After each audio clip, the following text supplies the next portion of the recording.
Okay, good morning, everyone. I'm so excited to welcome you to the 7th Annual Quality and Safety Day.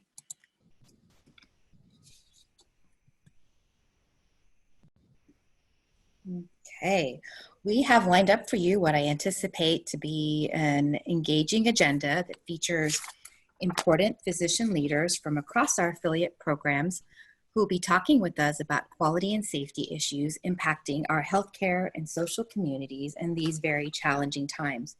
And I'm also very honored to be showcasing the Quality Improvement and Patient Safety Scholarship conducted by learners from across our QUIPS consortium. First, let's review some ground rules for our audience participants.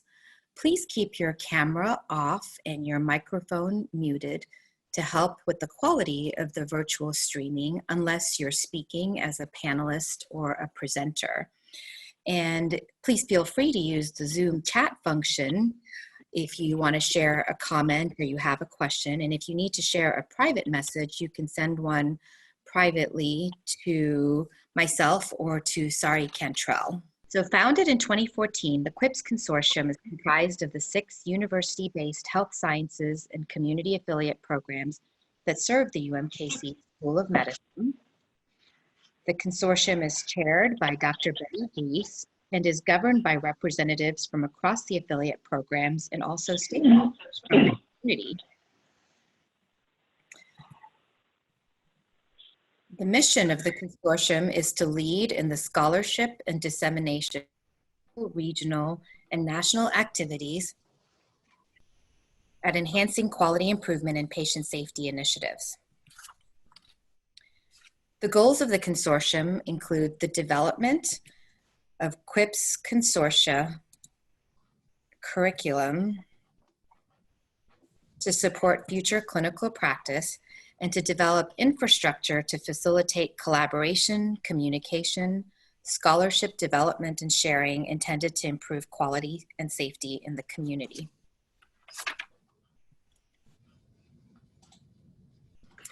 I'm excited to that end about upcoming initiatives that will support student, learner, and faculty development. And I'd like to recognize the collaborative efforts of Dr. Nuri Purani, Chair of the Curriculum Council, and also course directors, Dr. Kavita Jadhav, Dr. Jennifer McBride, Dr. Amgad Masood, Dr. Sarah Gardner, Dr. Charlie Inborboon, Dr. Emily Hari, and Dr. Monica Katamura. We're excited to bring you today the 7th Annual Quality and Safety Day that honors the memory of Vijay Babu Rayudu, whom UMKC remembers as a third-year medical student. Because of his untimely passing in 2007, this effort is a way for his family to honor his memory and allow him to continue contributing to the field of medicine. Since the program was established in 2014, we've seen a steady increase in not only the number of abstracts submitted, but also the quality of those abstracts to where we'll likely have to cap submissions in a future year. The scholarly output has included 214 unique projects representing the work of 240 students, 399 residents and fellows, 114 primary faculty members, and 8 academic departments from 4 of the affiliate programs. And note that those numbers are unique numbers. So some of those faculty, for example, have mentored multiple projects and in some cases, numerous projects.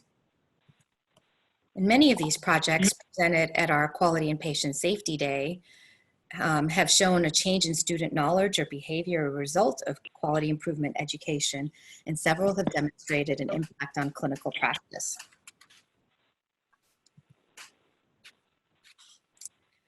This year has surpassed past years in the number of submissions represented across academic departments and across affiliate programs. So we're very excited, and each year just gets better.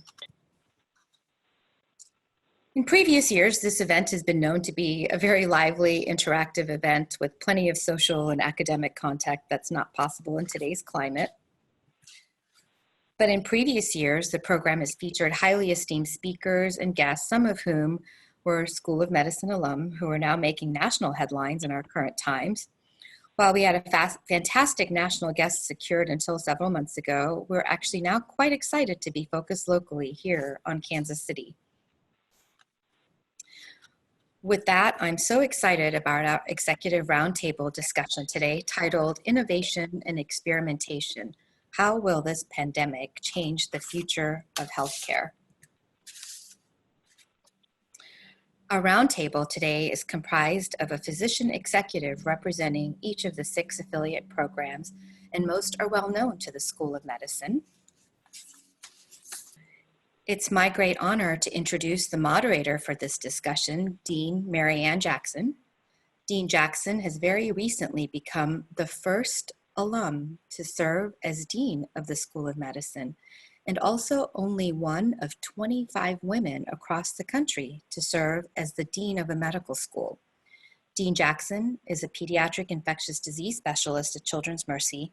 She's known nationally and internationally for her research, and she's one of the 6 physicians statewide advising Governor Mike Parson during the current COVID-19 crisis. Dean Jackson, thank you so much for being here today. I will now hand off to you to begin the roundtable discussion. Thank you so much. I'd like to thank the Rayudu family, and I would like to thank Dr. Reddy. When we talked about this year's Quality and Patient Safety Day, we were at first concerned that we would not be able to do it at all. And what Dr. Reddy did was not only turn this into a great virtual event, but she is starting this off by allowing us to discuss why we are Zooming today. And that is what's happened with this pandemic. So SARS-CoV-2 is a pandemic virus. This is a virus that is zoonotic in origin, that evolved into humans, spread internationally and globally to the point that we have a fully susceptible population, no one with immunity, and a virus that has high risk for serious disease and high morbidity and mortality. The way we've responded to this virus globally and within the United States is with mitigation strategies in order to what you've heard about, and that is flatten the curve. What we are trying to do is avoid overwhelming our healthcare systems and provide quality and safe patient care for all of those impacted by the virus. And this has resulted in enormous changes in healthcare. So I am very pleased and proud to be hosting this panel today, and I'd like to introduce them. So I'm going to start off with Dr. Mark Steele, who's the Chief Operating Officer and Chief Medical Officer at Truman Medical Center. Dr. Steele is a graduate of the UMKC School of Medicine, and since his graduation from residency in 1983, he served as faculty at the Department of Emergency Medicine at Truman Medical Center. He was named the Vice Chair of Emergency Medicine in '87, Program Director in 1990, and in 1997 was appointed Chair of the Department of Emergency Medicine. For the last decade, he has been the Chief Medical Officer for Truman Medical Center, and he is our Associate Dean for Truman Medical Center programs at the UMKC School of Medicine. Dr. Peter Holt is the Vice President of Medical Affairs at St. Luke's Hospital of Kansas City. Dr. Holt grew up in Kansas City and finished medical school at the University of Kansas. Following internal medicine training at St. Luke's Hospital, he completed a fellowship in geriatric medicine at Stanford University. He is the Maxwell G. Berry Endowed Chair in Primary Care and Geriatrics and is an expert on important issues associated with aging. Dr. Rob Lane is with us today. Dr. Lane is the Vice President and Physician-in-Chief at Children's Mercy Hospital. He received his medical degree at Northwestern University Medical School, completed pediatric residency and neonatology fellowship at Lurie Children's Hospital of Chicago, and he has focused his research efforts toward understanding genetic factors associated with intrauterine growth retardation.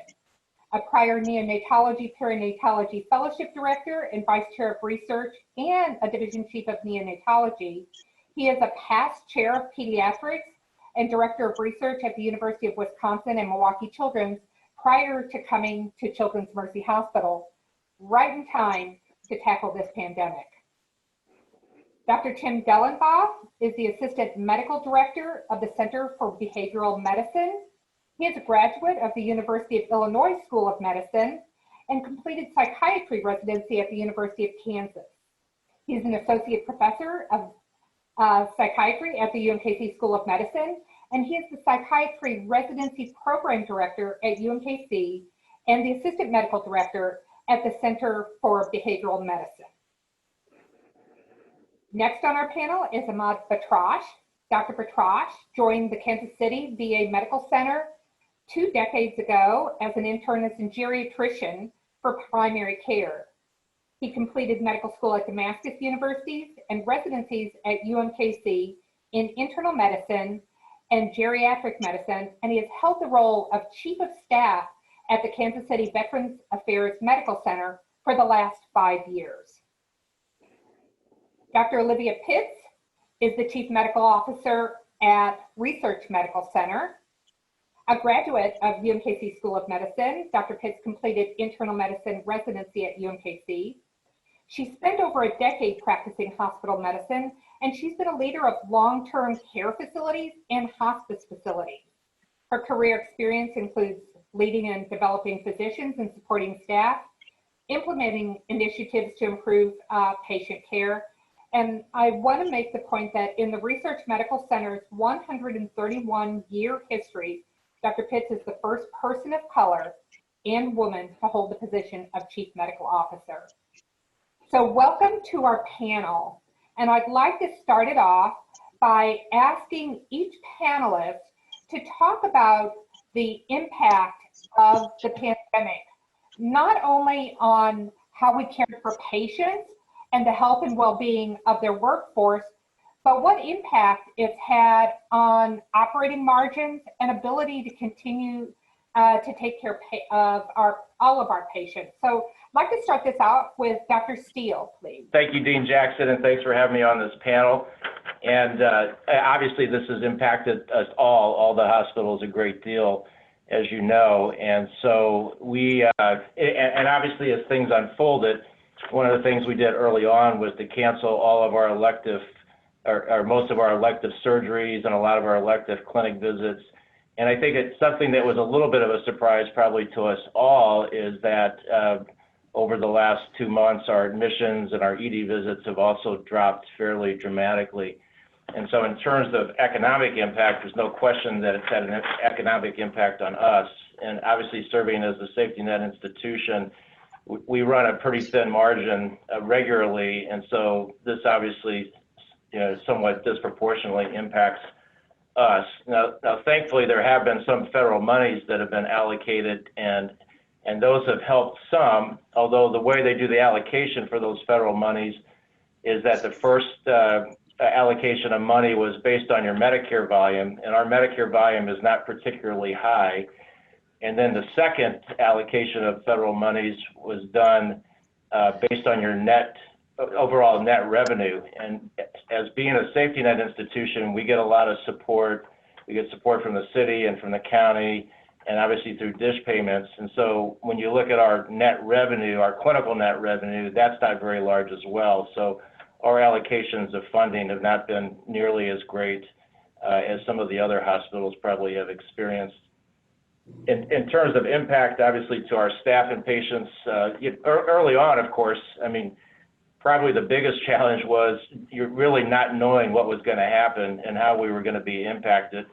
And obviously, things were changing rapidly, and the different sort of guidelines and recommendations were changing rapidly. So trying to keep up with all those was a bit challenging. We obviously discontinued having visitors in the hospital, which obviously impacted our patients. Sent a number of our employees home to work from home, so we had less traffic here in the hospital, and then obviously had to set up visitor and employee entry spots so that they could be screened as they came into our hospital. So those are just some of the things that impacted us. And then, of course, we, like everyone else, we've had challenges with having enough PPE and keeping that on hand. And obviously, at least from my perspective, our number one priority was trying to keep our patients and our staff safe. And so I think those are maybe sort of some of the highlights from my perspective of how this has impacted us. Thank you, Dr. Steele. I'd like to turn to Dr. Lane to talk about how this pandemic has impacted children in a children's hospital. We know that, thankfully, in terms of burden of disease and in terms of mortality from this pandemic virus, that children have been largely spared, but there's no doubt been an important impact not only on the hospital's financial stability, but also on the health, well-being, and psychological safety of your workforce. And can you comment on what the biggest challenge has been at Children's Mercy during this time frame? Oh, I would hate to give too much credit to just one challenge. I think there's been an accumulation of them. I think the thing that overall concerns me, just in terms of the downstream impact, I don't think we're going to appreciate right away. Particularly in pediatrics, maintenance care is so important, and I'm sure speaking to your heart, concepts such as immunizations. And there's been a lot of kids that have missed immunizations that have gotten off cycle, and I'm not sure how easy it is, concerning the fears that are out there, to get people back on. And herd immunity is so important to the health of us as a community, and so where that's going to ultimately hit us has yet to be seen. We've had the same reactions, and again, we have the issue that is pediatrics, we're Medicaid as opposed to a Medicare organization. So not only have we had the lack of maintenance care, we've had drastic drops in our ER and urgent visits. We did exactly as we should have in terms of canceling elective ambulatory visits as well as elective surgeries. And it has had a huge effect on our margin. It's been pretty stark. I think the positives that have come from it is we already had a relatively robust, compared to other pediatric institutions that have been at, telemedicine program. And our telemedicine program, we're seeing about 60% of our total ambulatory patients right now by telemedicine. It's up by an overall total of 700%. And we have a couple subspecialties that are actually seeing more patients than pre-COVID through telemedicine. I think one of the things that's been most rewarding has been the fact that the response in terms of the patients and patient satisfaction has been remarkable. In the vast majority of the subspecialties, patients have liked the idea of telemedicine. And I think whether we like it or not, that's going to force a new normal in terms of the use of telemedicine or similar modalities. I think one of the things that's also come up that's challenged all of us has been the diversity of the response of our faculty and staff. And so getting back to how that has affected it. You can, I don't want to oversimplify it, but you can certainly see, particularly as we worked on recovery plans, but this has been true throughout, that you have the group of folks very reasonably who are appropriately scared. As you said, Dr. Jackson, this is more of an issue health-wise for adults, at least by the numbers. And so you can't blame anybody for being scared and worried. And the responses have not always been based by the evidence-based medicine or evidence-based reports that we have, or by CDC recommendations, but by fear, and that's being very human. And it's understandable. On the other hand, you have those folks who are almost volunteering to go see if they can catch it, and sort of like the old, and I'll show my age, but what parents used to do with chicken pox. For those who don't know, back in the 60s and 70s, that one kid in the neighborhood got chicken pox, so there's no varicella vaccine. You sent your kids over to their house to get the chicken pox and get it done with. And we had people essentially asking to do that. And so trying to recognize and communicate in such a way and accommodate those different reactions throughout has been a challenge. I'm sure we've not satisfied everybody, but it comes down to we've done everything again that we can to keep people safe. One of the challenges we have had has been the regulation of PPE. One of those fear reactions, again, very normal, has been we should use as much as possible all the time. And of course, that wouldn't be based by the science that is out there. Furthermore, we do that, we run out, and then we have people who are in high-risk situations but don't have the high-risk PPE available. And so that's one of our major communication challenges in terms of education and getting people to understand that we got to be guided by the science as much as possible so that we keep people safe throughout the whole process, because this will be a marathon as opposed to just sprinting through the next week. Thank you, Dr. Lane. I want to amplify a couple of the points here. I've just finished writing a document that we'll share with practitioners across our region on myths and misconceptions related to SARS-CoV-2. And I want to very strongly say we do not support coronavirus parties to expose individuals. When that happened in the chickenpox era, as you alluded to, there were devastating complications with children in those instances because you couldn't predict who was going to have an adverse and serious case of chickenpox.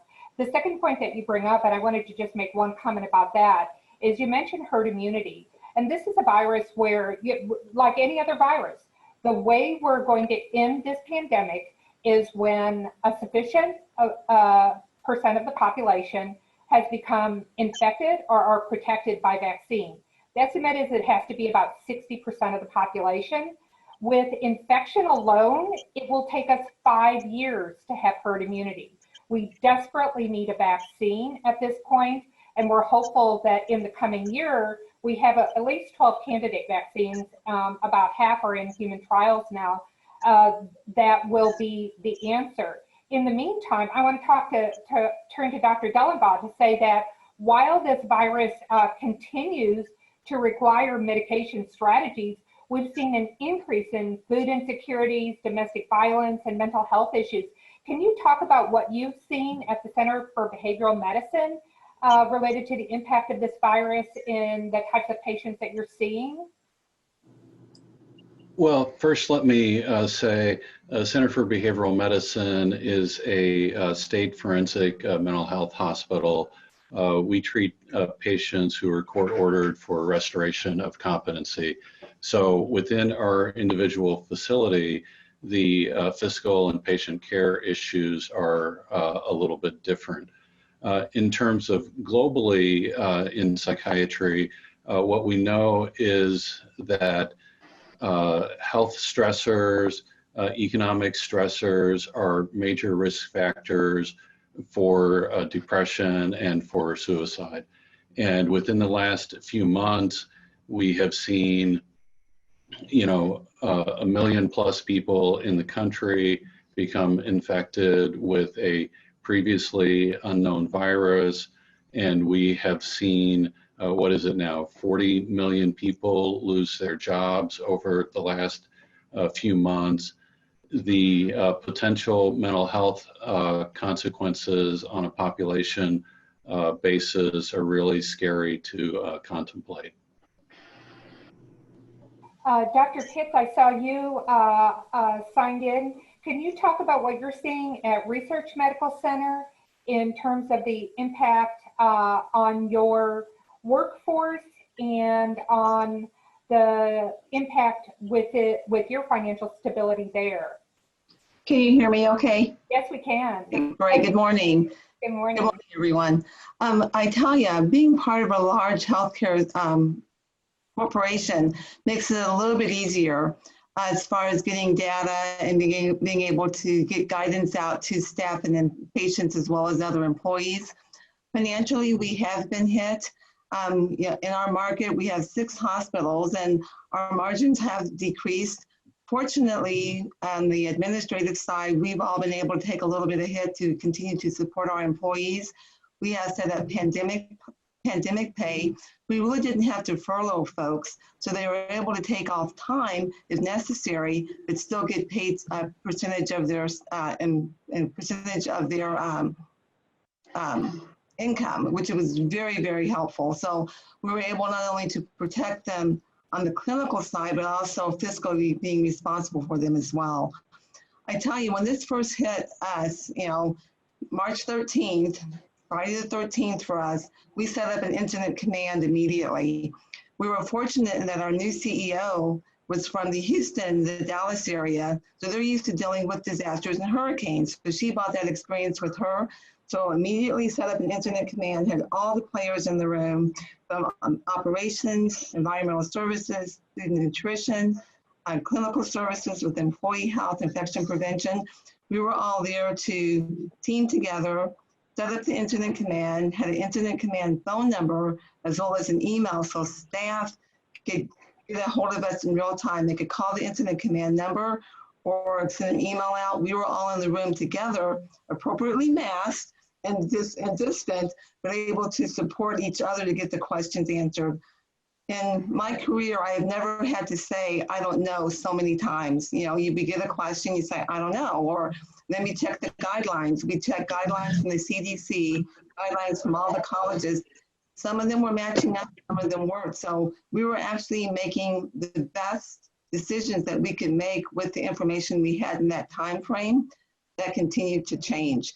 So as we progressed through this, we've been able to really lean on our colleagues throughout the nation at other HCA facilities that have been very, very helpful, as well as our colleagues throughout the community. So just bringing all that information, sorting through it, trying to make the best decision in that moment, knowing full well the next moment it would change.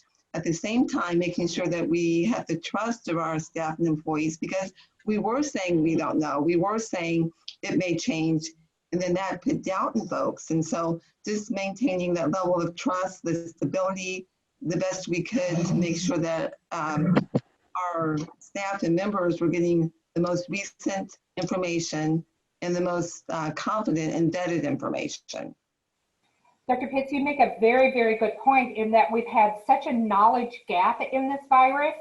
And even as things are published in medical journals, they are covering small numbers of patients. And many times the literature is coming out first in the New York Times or in other publications, and not in our own publications that has been vetted with really critical peer review. And that truly has happened with some of the vaccine data that's come out from some of the manufacturers, where no one has, it's been revealed on their sites, but it's not been peer reviewed, and we've not seen precise information. I'm looking to see if Dr. Holt and Dr. Batrash are online. Dr. Holt, if you're online, would you comment on what's happened in the St. Luke's health system? You're a large network of hospitals throughout the community. And could you tell us about the impact of the pandemic within your healthcare system? Can you hear me, Dean Jackson? Yes, we can. Great. Hear you. Thank you. I'm not sure why my video is not working, but it's a pleasure to be a part of this. I want to particularly extend the thanks to the Rayudu family for their foresight in establishing this consortium, which I think is certainly to the benefit of our community. I don't want to spend a lot of time restating what the other panelists have said. We were in the same situation at St. Luke's at our hospital on the plaza, as well as in our entire system that everybody else was. And I think if there was a comfort, frankly, in managing this crisis, it has been in the knowledge that we were all in this together. And nobody really found themselves in a unique or unusual situation independently. And I think, frankly, we as a community, and when I say that, I'm talking about the Kansas City community, the Kansas City healthcare community, I think we were better because there was a collaborative effort amongst all of the hospitals and health systems in the city to try to figure out how to best manage this.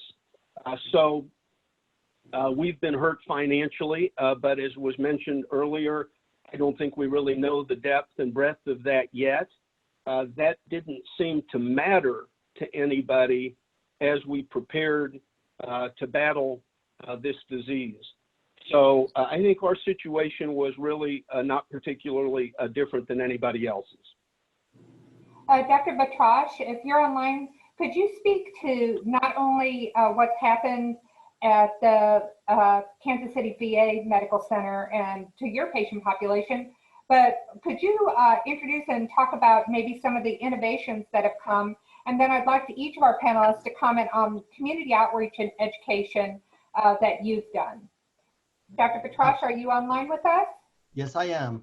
Can you hear me? Yes, and we can see you. Good to see you this morning. All right. Thank you. I had some technical difficulties joining. Unfortunately, my computer crashed a couple times. So sorry for joining late, but I appreciate the opportunity to share our experience. We've had, of course, the similar challenges across the board, similar to you all. From an innovation standpoint and rapid experimentation we did is of course, we have a catchment area of probably 57,000 veterans that are enrolled in our healthcare. Of course, there could be others that are eligible but are not enrolled in the VA care.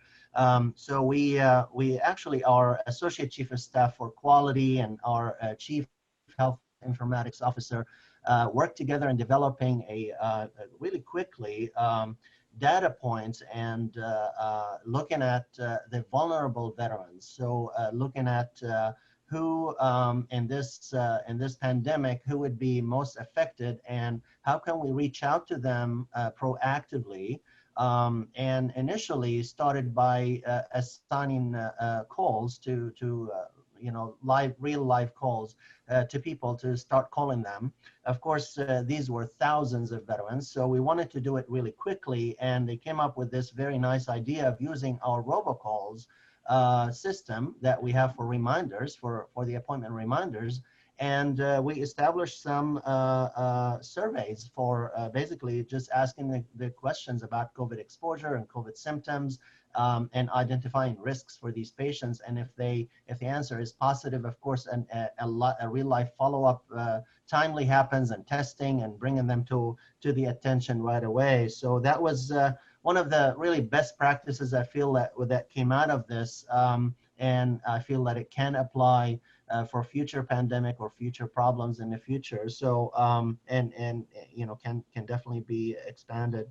Obviously the telemedicine is something that the VA started a long time ago, but honestly it wasn't well utilized, and suddenly now we discovered the benefit of telemedicine like everyone else, and we really ramped up the telemedicine quite a bit. So that is obviously going to be the new norm. I don't think we will ever go back to the point that we are only seeing patients by face-to-face.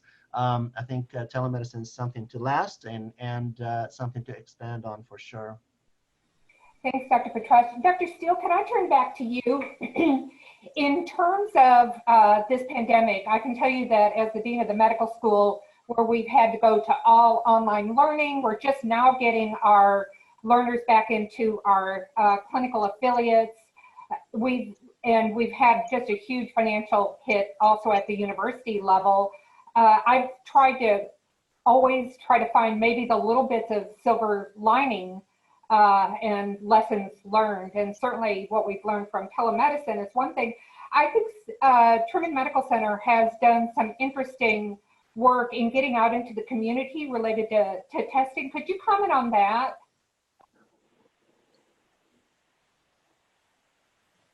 And don't forget to unmute yourself. Yep, there you go.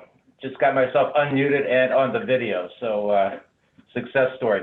Yeah, no, we've done a lot of community work. We have mobile testing units both at Lakewood and at HSD, and they're out every week. I think so far we've made about 25 trips out into the community and have provided testing for nearly 1,000 patients. The other thing that we've done to try to get the word out, obviously we've been in the media a fair amount and trying to get the message out to the community about the importance of testing and wearing masks and social distancing and all those kind of things. So I think those are the major community activities that we've been involved with. Dr. Lane, you mentioned telemedicine already and how quickly you've been able to ramp up this process at Children's. What other types of innovations have you seen as a result of this last 3 months? I think we've certainly, well, I've had a large learning curve since I've been here for a total of 3 months, as you mentioned. I think one of the things that we've learned to do a better job of, and we have been more proactive with, is communicating with the community pediatricians. There's a large group of pediatricians that are free agents, so to speak, and we have done our best. And it took us some time to understand what they needed and what they were asking for. But to try to fulfill their needs in terms of information, in terms of using our wonderful pediatric infectious disease section to provide them data, to handouts, protocols. We've tried to adjust our urgent cares to be sensitive to their issues in terms of patients. Part of it is that we ended up having town halls, virtual town halls that we did once a week for the last 6 weeks. Just now gone to every other week. Just to give people a chance to hear sort of what we're doing and how we've adjusted. And of course, the challenge we've all had is that the CDC has changed its recommendations multiple times. So you sort of needed a laminated card to keep up. But along with that, then give them a chance to ask questions about what they should do and where they should refer. And what we were doing, at least in terms of whether it's ramping up or in terms of social distancing, or approaching our own ambulatory clinics, and we shared as much as we absolutely could. There's no question that clarity of message and transparency during this time has been important for communication, not only with our own workforce, with our patients, but with the community. Dr. Pitts, have there been lessons learned in terms of other innovation that you've seen? One of the interesting pieces of the pandemic from the very beginning is the fact that there was this huge reduction in number of heart attacks and strokes. And it really isn't a reduction in the number, it's the fear of people coming into the healthcare system. I see Dr. Batrash nodding his head too, and I suspect Dr. Holt has the same experience. Can you comment on how you've reached back into your community to let them know that you do want them in, and how you are keeping them safe? Well, basically through our messaging, did a lot on social media, our Facebook, through our nurses, and through our outpatient clinics and care nows. We also have research family practice, formerly known as GOPERT, with a large group of residents. We deployed those guys to be the face of research, to say, we are here for you, basically.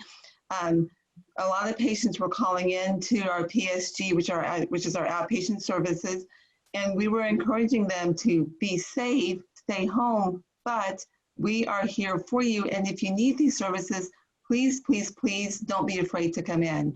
We publish throughout the facility and through media our guidelines of, we're universal masking, we're doing face-to-faces, we have the face mask on. When people come to our facilities, we've decreased our number of entrances, so therefore making them feel safe. You guys know research has a huge footprint. We have the Research Psych Center, the Brookside campus, and the main campus, making sure that we were being consistent throughout all 3 campuses, as well as the Research School of Nursing across the street from us. Mm-hmm. Blanketing that everyone and everything was treated the same. Everyone got the same questions. The universal masking was consistent, and that we were not only protecting the patients and the visitors, but our staff. We did limit the number of visitors. That was very difficult, especially around our labor and delivery and the neonatologists. Mm-hmm. Once we were able to explain the why, everyone understood, and everyone was like, no, I don't want to be here because I don't want to bring anything to my family or to your staff that are helping us. So basically it was just some basic education, not just saying do this, but the why behind it. And that seemed to help us spread the word a lot quicker. That's a great comment. Dr. Batrash, communicating your safety is our first priority. How did the VA address this with your population? We, obviously, veteran safety and employee safety was definitely our true north and our top priority. And we early on actually discovered the importance of messaging and clarity in messaging, and also being, it's okay to be vulnerable. It's okay to share. that we don't know all the answers. And as you just said, Dean, that all the paucity of information that we had was just troublesome. The guidance that even came from CDC and WHO can be sometimes in conflict. You know, if you look at the PPE criteria, if you look at when to return to work for healthcare workers, all these kind of things, and there's the ever changing paradigm for what we do. So early on, actually, we established, I started a Skype call on a daily basis with all of our staff here. Initially, I thought that was kind of an interesting thing, how to reach out to all these staff with Skype, but it actually worked well, was very well received. It was to share all vulnerabilities, share what we know, and get those updates. We did the same thing for veterans. We had a town hall with veterans, which is like Facebook Live. First ever Facebook Live we've participated in, and I personally participated in, and it was actually very good. We also sent to our listserv like mass mailing, and also emails, and also the robocalls. I can tell you the robocalls were very, very successful in reaching out to our veterans, telling them what we are doing, what we're, universal masking, the importance of this, educating them. Of course, utilize all of our social media outlets as usual. And I think it was well received. I mean, we had the same struggles with limiting visitors, with ensuring that patients coming in are universally masked. We really established universal masking early on compared to, I can tell you nationally, compared to other VAs. We kind of adopted this really early on. And again, that was a challenge because we don't have the evidence to support these kind of practices we were trying to do with the information that we had.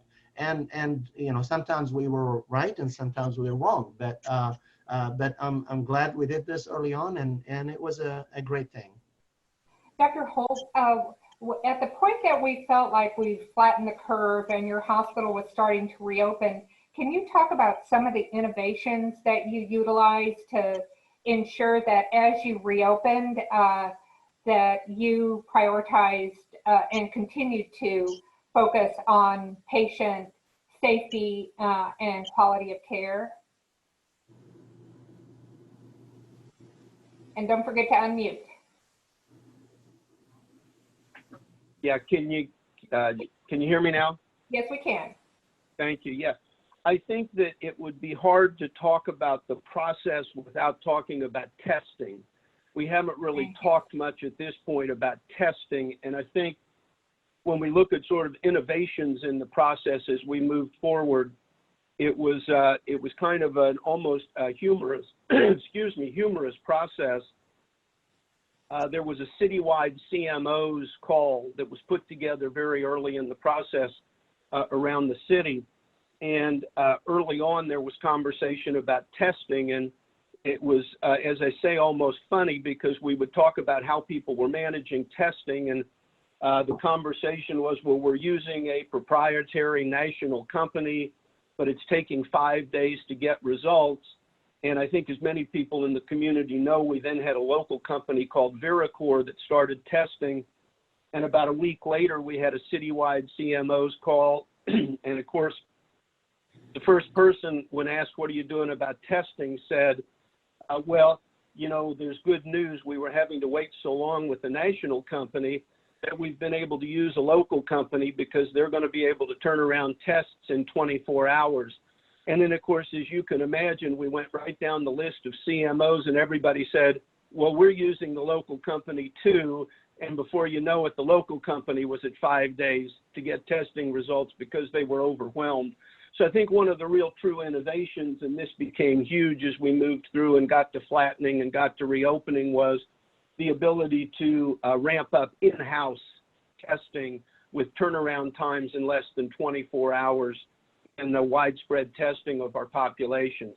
So we were able to expand testing both to patients and staff in the community as we worked through this process, and as the curve flattened and as we have begun to reopen, and I emphasize begun because it's only been recently that we've really begun to reopen, and I don't know that we're totally sure what all of this is going to look like, but our ability to test rapidly, both with a rapid test, 1 hour or less, or in-house testing with turnarounds of less than 24 hours, have allowed us to reassure our patients, our staff, and our providers that we were okay to begin to do some things that we had deferred because of the uncertainty of what was going to happen. So I think in-house testing's been huge. It's been a huge innovation, and it's been a huge benefit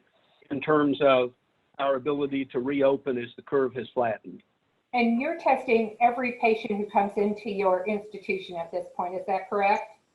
Well, we are, and there are many of you in the infectious disease community, I'm sure, who would roll your eyes at that and wonder no rolling of eyes.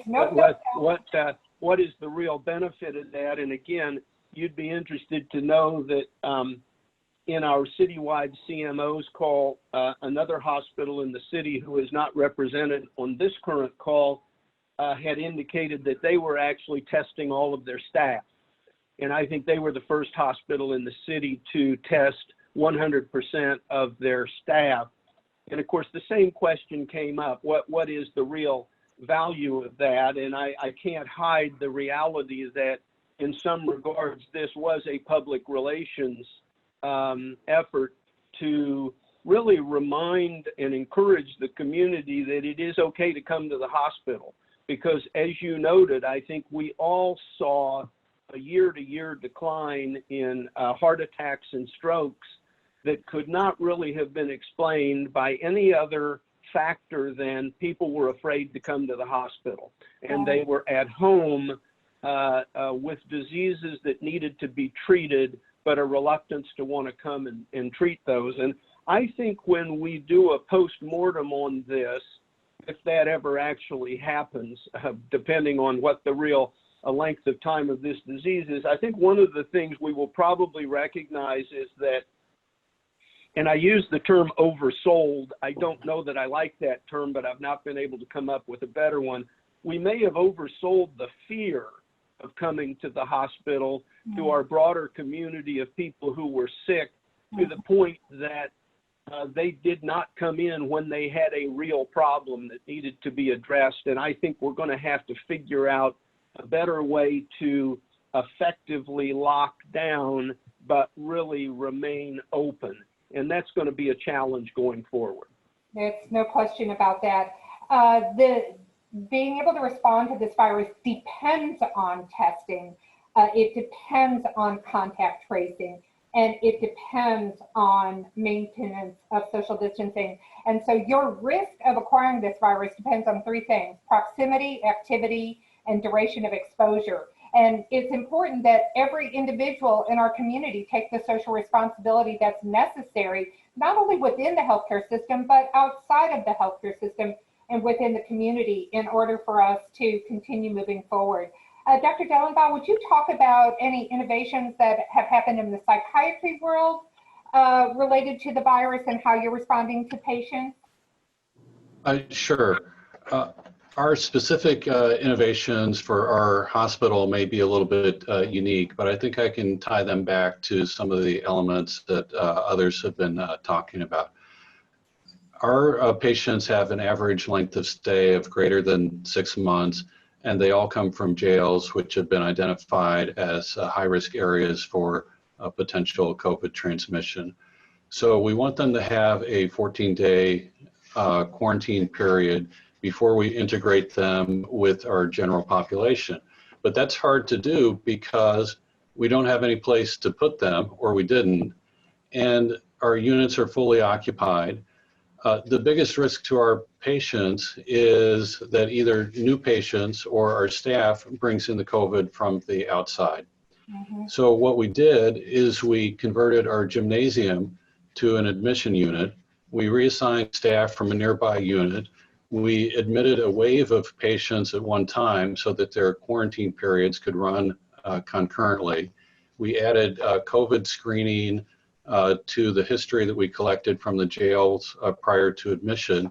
And then as COVID testing became more available in the community, as was just discussed, we were able to reach out to the jails and get that testing prior to admission. We're still keeping them in quarantine for 14 days before bringing them into the general units. And just like we just heard, this week, with the help of Truman Medical Center, we have started screening all of our staff for COVID. And thankfully, to this moment, all of our staff have been negative. But that has not been the case in all of the state mental health facilities. So they have identified a few cases of asymptomatic COVID positive staff who have been working in other state mental health facilities and have started the contact tracing and testing other people as a result of that. That's an amazing challenge that you've overcome with innovation. I want to turn back with maybe to have Dr. Steele lead off a little bit of discussion about being part of this consortium. Obviously, the School of Medicine values our opportunity to have our medical students, have our residents, have our fellows at each of your sites. It's important to us, and what allows us to be a school that is nationally ranked and cutting edge and primary care focused. So Dr. Steele, if you'll talk about how the consortium can facilitate collaboration and communication, and maybe talk about, we have a question on medical students today, how the consortium is key to collaboration with our trainees, and maybe how the pandemic has impacted training in your facility. So, well, I mean, I think from my perspective, the value of the consortium is really the learnings that are generated and that are shared. And I certainly resonate to what Dr. Holt talked about in terms of the CMO meetings that we held sometimes 3 times a week or even twice a week. I mean, anytime, obviously, you bring a group that's, sort of multidisciplinary and they work in different types of institutions, it just adds value to what you're talking about, and you get a lot of good ideas and pick up things that you can move forward with. In terms of the training piece, obviously it's impacted as you know, the training of the students, but we're in the process of, in late June, bringing them back on site here at Truman and I think elsewhere. And I forgot, what was the other part of your question? The value of the consortium in general in facilitating, let's just say, scholarship development and sharing of quality improvement initiatives. Yeah. No, so I think it's, I mean, obviously bringing all these different groups together. I mean, the more you do that, the more ideas that get generated, and it can be research related, performance improvement related, you name it. I think that's the value of bringing any group together to discuss things and to try to make things better. And obviously, in terms of the training, I mean, we have obviously a very diverse training platform, the school does, by having the various types of institutions, each of them focusing on a little bit different sorts of patient care and different clientele, and have a very diverse patient population, and here at Truman in particular, a very diverse workforce. So I think that all adds value to what we're trying to do together. So I saw Dr. Wooldridge was on our call, and I'm going to give a shout out to him. He asked, the School of Medicine if there would be a way that we could recognize learners, particularly our residents and fellows who have been some of our frontline healthcare staff. And we are now on June 13th going to have a community recognition of these residents and fellows. So thank you, Dr. Wooldridge, for making that suggestion that we recognize them in some way. And I appreciate the collaboration, not only within our healthcare facilities, but also with the city to step forward and recognize our residents and fellows who've been frontline. Dr. Batrash, how have residents and fellows functioned in your facility? And then I'll turn to Dr. Lane for a similar comment. Sure, and I share with you that we really need to recognize our residents and fellows. They are the front line. They've done great. Of course, we share our residents and fellows from both UMKC, especially in surgery and radiology programs, but also from KU for the rest of the other programs like internal medicine, psychiatry, and et cetera.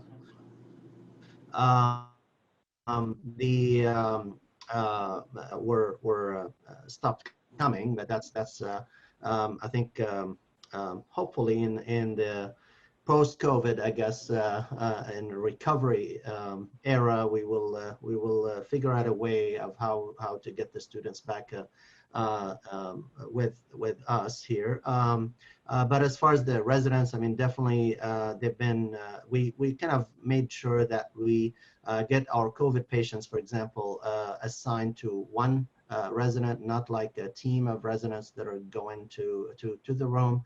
Typically the senior resident in addition to the attending physician, and of course the fellows the same way. We ensured that they have appropriate PPE. We ensured the education on donning and doffing is done. Ensured the communication is paramount. I mean, obviously we this is a change in how we do things. You know, how we assign the beds. You know, the COVID orders. Gosh, sharing even the treatment paradigm, right? You know, initially hydroxychloroquine was included. Now it's not, you know, remdesivir now is in there. So we are doing the convalescent plasma research trial with Mayo now here at the Kansas City VA. So there's a lot of changes that happen, and obviously also even establish a team for ethics for the pandemic ethics. That is important. Another piece that we had to kind of take care of is exposures, you know, early on when it was, so what do we do when there's a reported exposure and by our residents, and how can we do this, especially when testing initially was taking a long time, but now luckily we have the Cepheid test kits that we are getting the results within an hour. So that's very helpful for us. Dr. Pitts, at Research Medical Center, what quality improvement and patient safety initiatives are top of mind for you? Oh boy, a lot. Right now, employee health, trying to keep our staff safe and protected, and making sure that they have appropriate PPE, the appropriate education on doffing and donning, not just having the equipment, but using the equipment in the correct way. Mm-hmm. You know, you can have a mask, but if the mask isn't on right, it's not going to protect you.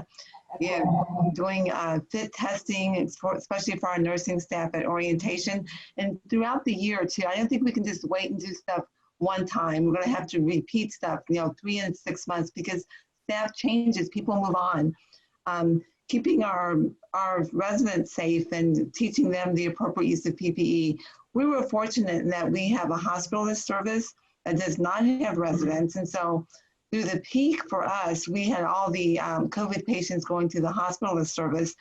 That was an effort to protect the residents as well as to protect the utilization of PPE.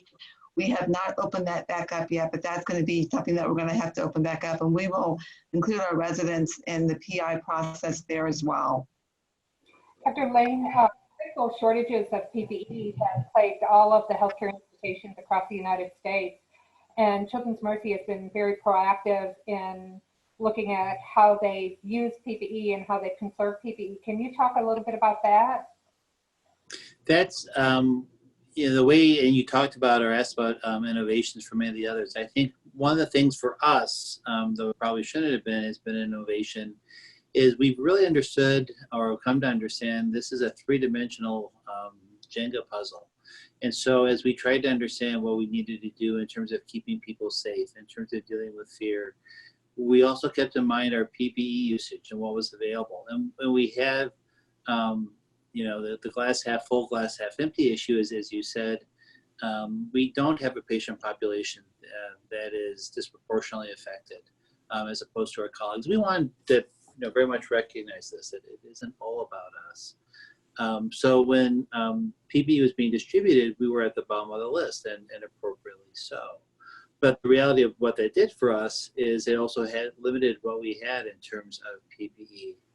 I think one of the things we learned we did have to do in terms of education was we actually have a dashboard that is available through all of our faculty and employees that shows what is available and what is not available. And then that becomes an active part of the conversation of why we have to keep with CDC and evidence-based guidelines as opposed to using as much PPE all the time, because it just isn't, if we do, we're going to run out. And what we don't want to have is a situation where there are aerosol generating procedures, but we don't have the right PPE because we used it at a level that we really didn't need to, based on everything we know. Well, as part of your quality and patient safety initiatives, you're testing every patient prior to any type of procedure in not only we're talking about endoscopies, but that are happening in your operating room? Anything that's considered an aerosol generating procedure, which would include anesthesia, yes. And so you'll test ahead of time, and then based on that testing, you'll be able to utilize appropriate PPE in that instance, assuming that the patient's negative then. Correct. Correct. Dr. Holt, is that the same at your institution? And is there a quality improvement in patient safety initiative that comes central to your mind? I would echo what the others have said. Obviously, safety of staff and our patients was a paramount concern. I think that one of the things that to me has been interesting in this process is the need for flexibility and adaptability. I've heard during the process of some of the things that we have done with PPE as we have tried to manage PPE, we clearly have been working through some processes that would be what many would feel weren't sort of normal processes or normal use. For example, several people I've heard say, well, you know, that's not the way I was taught to wear that mask or to use that mask.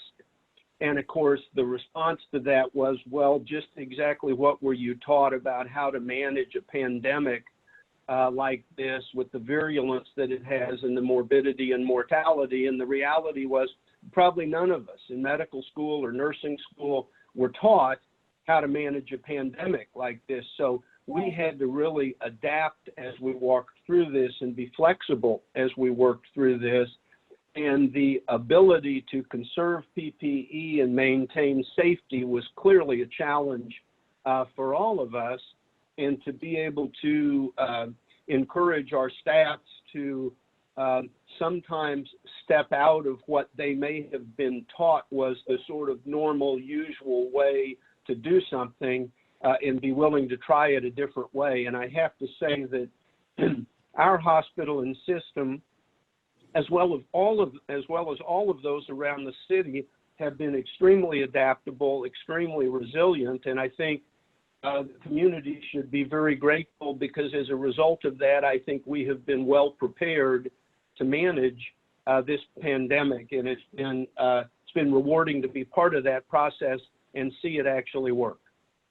So in terms of the pandemic, we're now at over 5.6 million cases, 350,000 global deaths. In the United States, over 1.6 million cases, over 100,000 deaths in the United States. The states with the most confirmed cases, and this will be the way it is till the end, are New York, New Jersey, Illinois, California, and Massachusetts. What defines those states are they have an extremely dense population.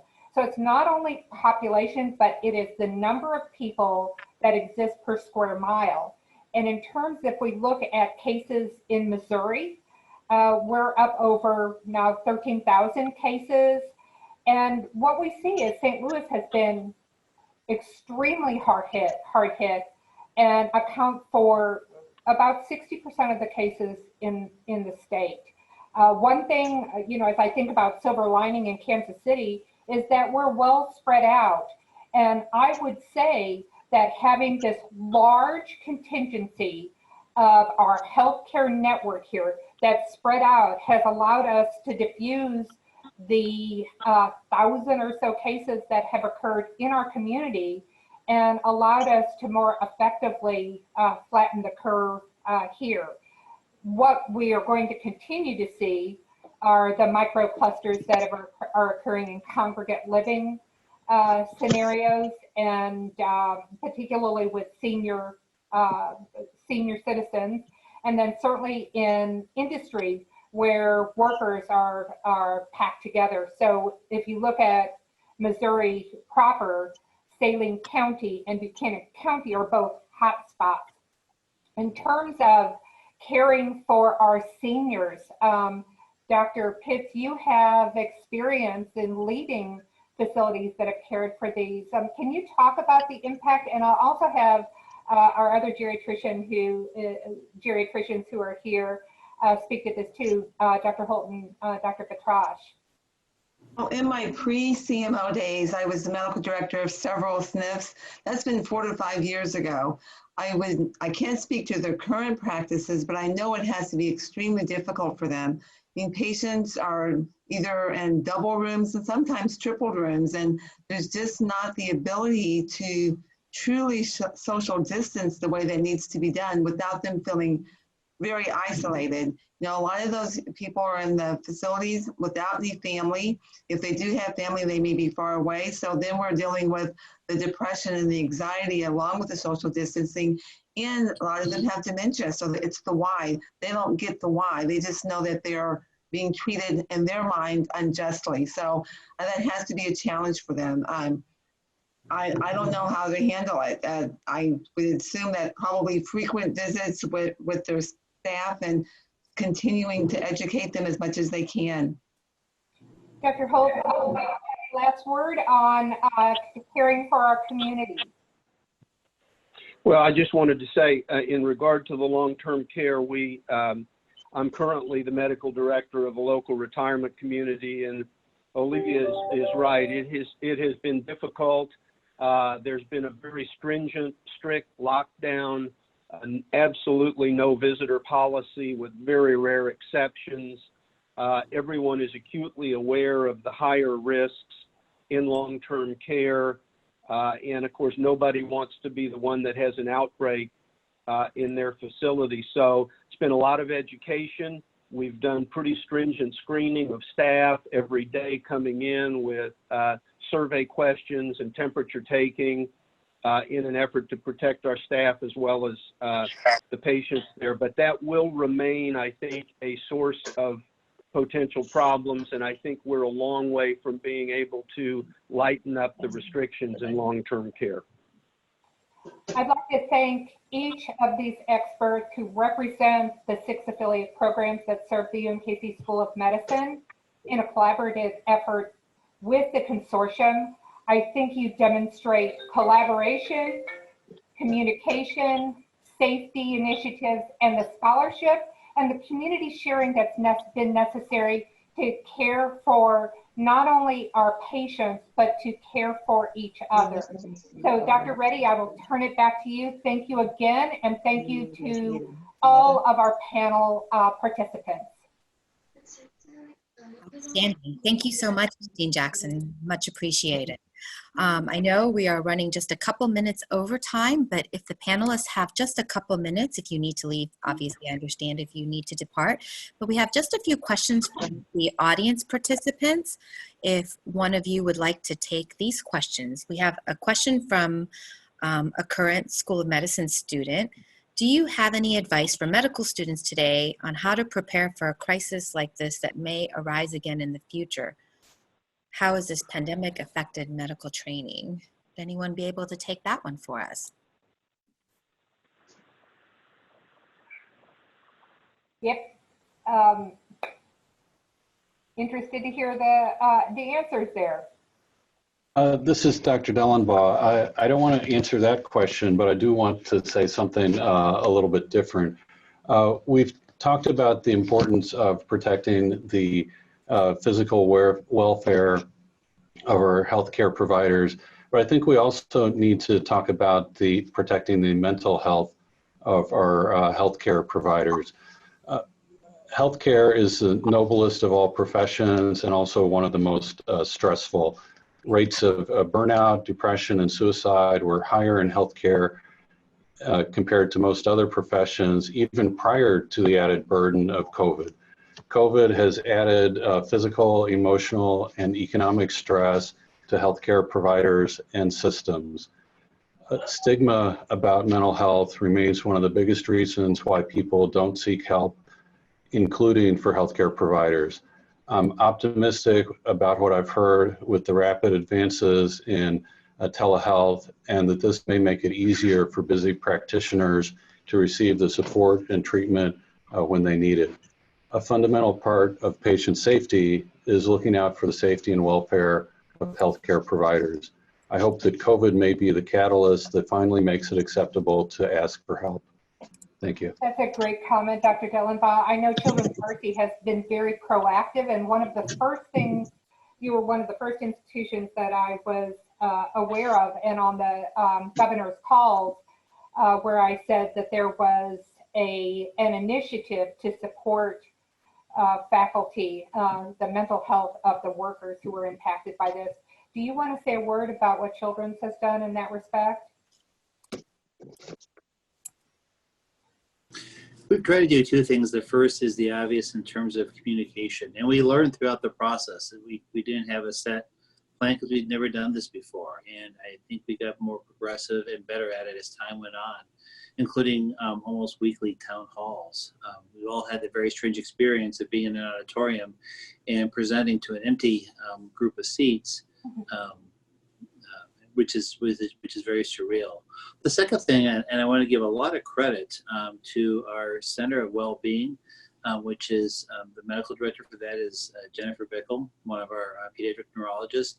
She has done a very remarkable and thoughtful and proactive job, both for faculty, staff, as well as trainees, in trying to provide forums for people to be able to at least share the experiences that they're going through. They have a place for respite. We've added things such as before some of our governance meetings, 10 minutes of meditation before the start at the top of the hour, which people have responded very enthusiastically to. So it's really been trying to stay ahead of the game as well as listening to what people need. I guess I do want to answer the poor student's question in terms of what would I advise. And what I'd always advise, which is number one, being nimble and adaptable. And that's going to be true throughout your career. Things are always going to change, and it can be a change in how the medical economy, whether it's the 1990s and HMOs are starting, whether it's with the Affordable Health Care Act, whether it's with the pandemic, whether it's with a new boss. There's always going to be change in the world. And those people that thrive and learn how to find joy are the ones that are nimble and figure out how to look at the glass half full and understand that there's always an opportunity to adjust and to have a new experience and grow, get another tool set, and take it with a positive attitude. If you get stuck on the rut of what has to be, you're going to not be as happy as you can be, because there's always going to be change. There's a question about that.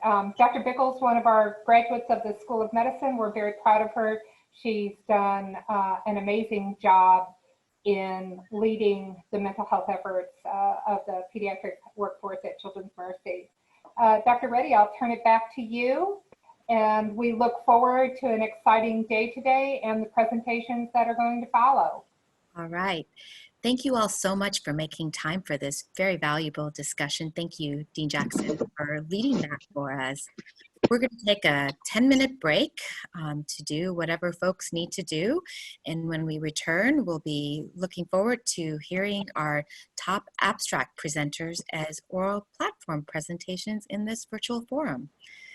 Please return at 10:30. Thank you, Dr. Reddy. It's my pleasure to have hosted this.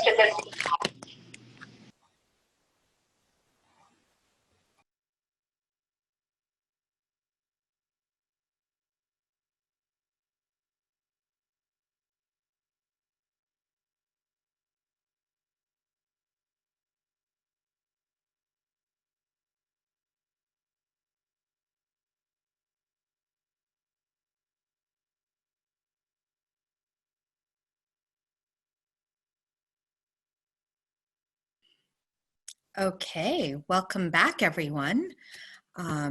Your attendance at today's forum is very valued and appreciated. Thank you for being here. Feel free to use the chat function to ask a question throughout the following 4 presentations.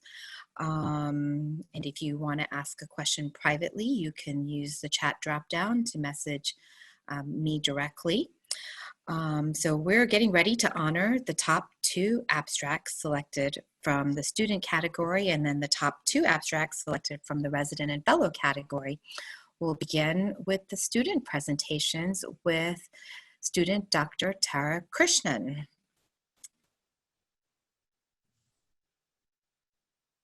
And I will let you take over whenever you are ready. Okay, thank you, Dr. Reddy. Hello, everyone. My name is Tara Krishnan. The title of my project is Beep, Squeals, and Drones, Reducing the Impact of Noise Pollution in the Operating Room. My mentors are Dr. Margaret Romelsick and Dr. Gary Stutkin, and also, as you can see, I've had a really fantastic, multifaceted team to work with on this project. So let's get started. So healthcare settings are far from silent, and this is particularly evident in the operating room, which is a literal symphony of technological devices, or in our words, beep, squeals, and drones, coupled with multiple layers of conversation. This project focuses on building a strategy for OR teams to filter out sounds that impair communication to improve surgical quality and safety in the operative setting. This study is just the first step in a multi-phase study targeted at studying OR communication and is aimed at measuring those sound levels. So in other words, our question for this project is, what types of sounds are heard in the OR and what decibel levels are they heard at? We visited an empty OR on 3 separate occasions to record and measure 20 sound sources. And we also visited several live cases to record and transcribe OR relevant conversation, as well as record sounds that we weren't able to collect by ourselves, for example, people opening packages and things like that. These sound levels were measured in dBA using a PCE 322A data logging sound level meter, and we collected decibel levels of 20 machines and tasks and 4 conversations 3 times to get an average sound level. And then for the audio recordings, we just used a handheld audio recorder, and for the OR case or the conversations, we used a lapel mic and then went in afterwards and transcribed those. And once again, we only transcribed the OR relevant conversations. And so once all of that was done, Dr. Paul Rudy, who is our sound expert on the team, listened to all of the recordings and okayed them. So basically, he made sure that the sound files were of good quality, that there was no clipping or background noise. And if there was, we went back and recorded them so that we could get the highest quality recordings. Also of note, both the dBA measurer and the audio recorder were held about 3 feet away from the sound source, and we aim to keep that as consistent as possible. And so next, these are our results. Not all of the sounds that we collected are here in this table, but for comparison, the baseline MTOR sound level from the HVAC alone was 54.7 dBA. So that was when we went in and recorded, or we measured the sound level with no sound, or we weren't making any sound at all. And so as you can see, the loudest sound that we collected was putting the step stool down at an average decibel level of 100.9, and the softest one we collected was closing the OR doors, which was only slightly above the baseline MTOR sound level. And you can also see that there are several OR conversations that we measured.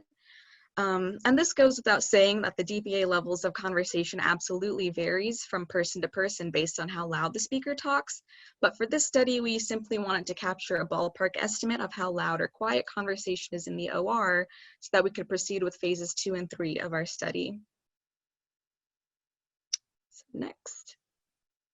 Right, so what did we learn in this project? The operating room contains a multitude of sounds with variable decibel levels, and many of these levels are above OSHA's work environment standards of maximum sound pressure levels of 80 dBA over an 8-hour workday. So if you go back one slide, you can see that not all of the sounds we collected hit that 80 dBA threshold. But if you think about it this way, the baseline MTOR sound level we collected was already 54.7 dBA.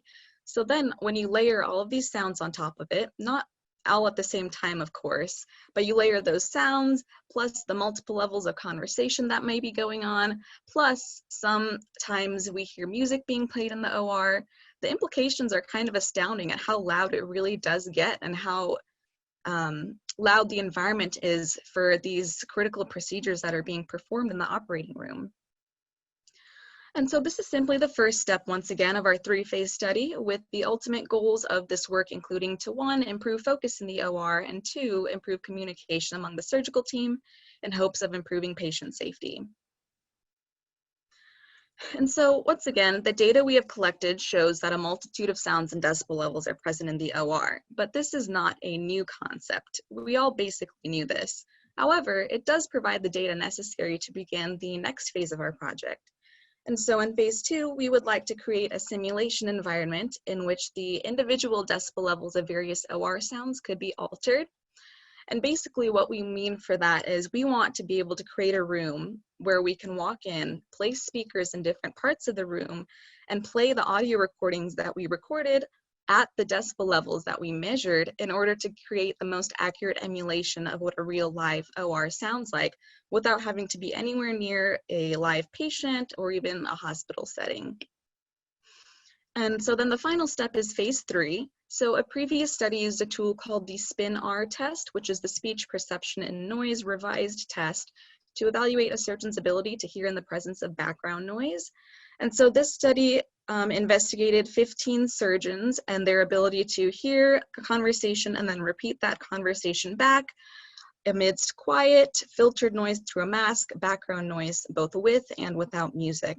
And so ultimately in phase 3, we want to run a test similar to the SPIN-R, but with our own collected sounds and verbal transcriptions to see which vocabulary in the OR is most likely to be miscommunicated. And we would also like to test more than just surgeons, because the operating room team is made up of so many different factors and so many different types of people. And we also want to figure out what exactly is the critical information in conversations that is being masked the most or is being impacted by background sound. And is there a way that we could potentially change that vocabulary in order to prevent these miscommunications? And so by the end of this project, we will not only have looked into communication in the OR, but we will also have a live OR simulation room available for future use, which that could be for future research projects or for simulation events. And our end goal of this whole multi-phase study is to hopefully change the way that OR personnel think about sound in the OR. For example, is the music that's being played more harmful than helpful? Or is there vocabulary, once again, that could be changed such that critical information is no longer misinterpreted amidst background sound? And these are all really great questions that we've been considering, and we'd like to continue to think about as we roll into phases 2 and 3 of this project. And so that completes my presentation. On the next slide is my references. I would like to thank you all for listening and for giving me the opportunity to speak about a research cause I am truly passionate about. And so I will open up the floor for any questions now. Great job, Tara. Let me turn on my video, everybody. I'm Dr. Sutkin, and you know, I think Tara's research can lead to a lot of good further research, including looking at where machines of various decibels levels are placed within the operating room, and also analyzing conversations in the operating room and seeing how that impacts speech perception. Great job, Tara. I also want to thank some other people, including Margaret Brommelseek for her mentorship and Paul Rudy for his expertise. Dr. Rudy is from the Conservatory of Music and Dance here at UMKC. And then I want to thank our medical student, Susriya Ganjareddy, who helped with a lot of the sound recording. Very I have much. a question. This is Dr. Monahan-Nichols, Paula Monahan-Nichols. I have a question. Very interesting study, very nice presentation. In looking at the different types of sounds that you're recording, we're certainly, like, I'm not a physician, so some of the sounds would be one-off or would rarely happen, such as opening and closing a door, taking your gloves off and on. But in looking at the types of sounds that are more continuous, machine buzzing, versus conversation in the laboratory. Any information from our own studies about what is most distracting? Is it basically white noise in the background or continuous buzzing and beeping of machines versus a spoken language when your brain recognizes a word, for example, it can become more distracting listening to a constant buzzing in the background? Right. Thank you for your question, Dr. Nichols. And so I think what we found is that the most distracting noises are certainly the unexpected ones. For example, people dropping things or a telephone going off.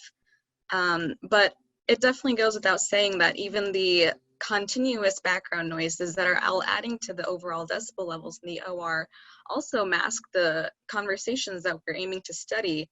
And so that's why we want to collect these conversations to see, for example, what words are being misinterpreted, or is there any specific sound when we play it that the people who are listening are less likely to hear what was trying to be pronounced. And so I think that's kind of one really good aspect of our study is, like you said, there's these individual noise levels, but then there's also the continuous ones.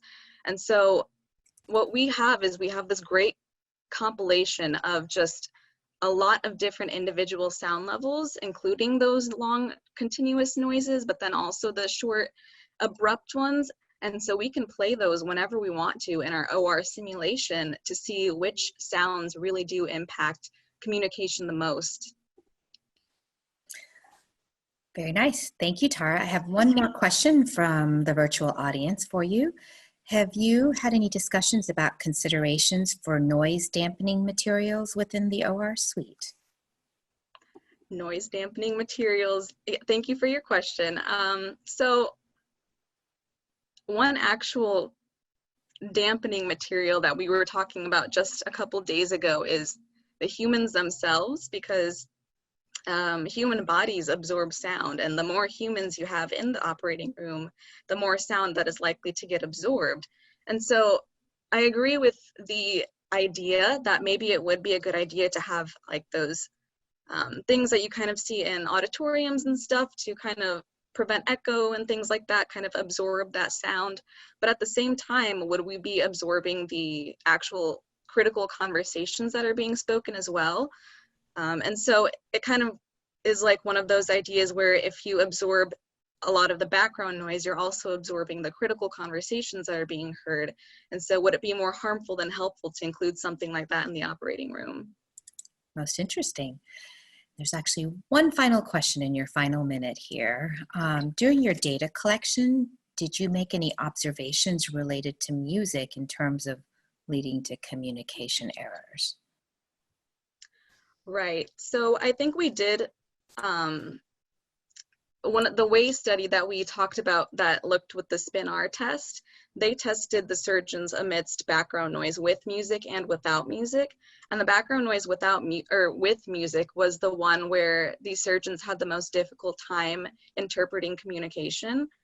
For our study specifically, we wanted to collect music, but at the same time, the types of music that are heard in the OR, as well as the levels that the people in the OR listen to them at, really vary so much. So it's definitely something for us to consider if we want to add that into our live simulation.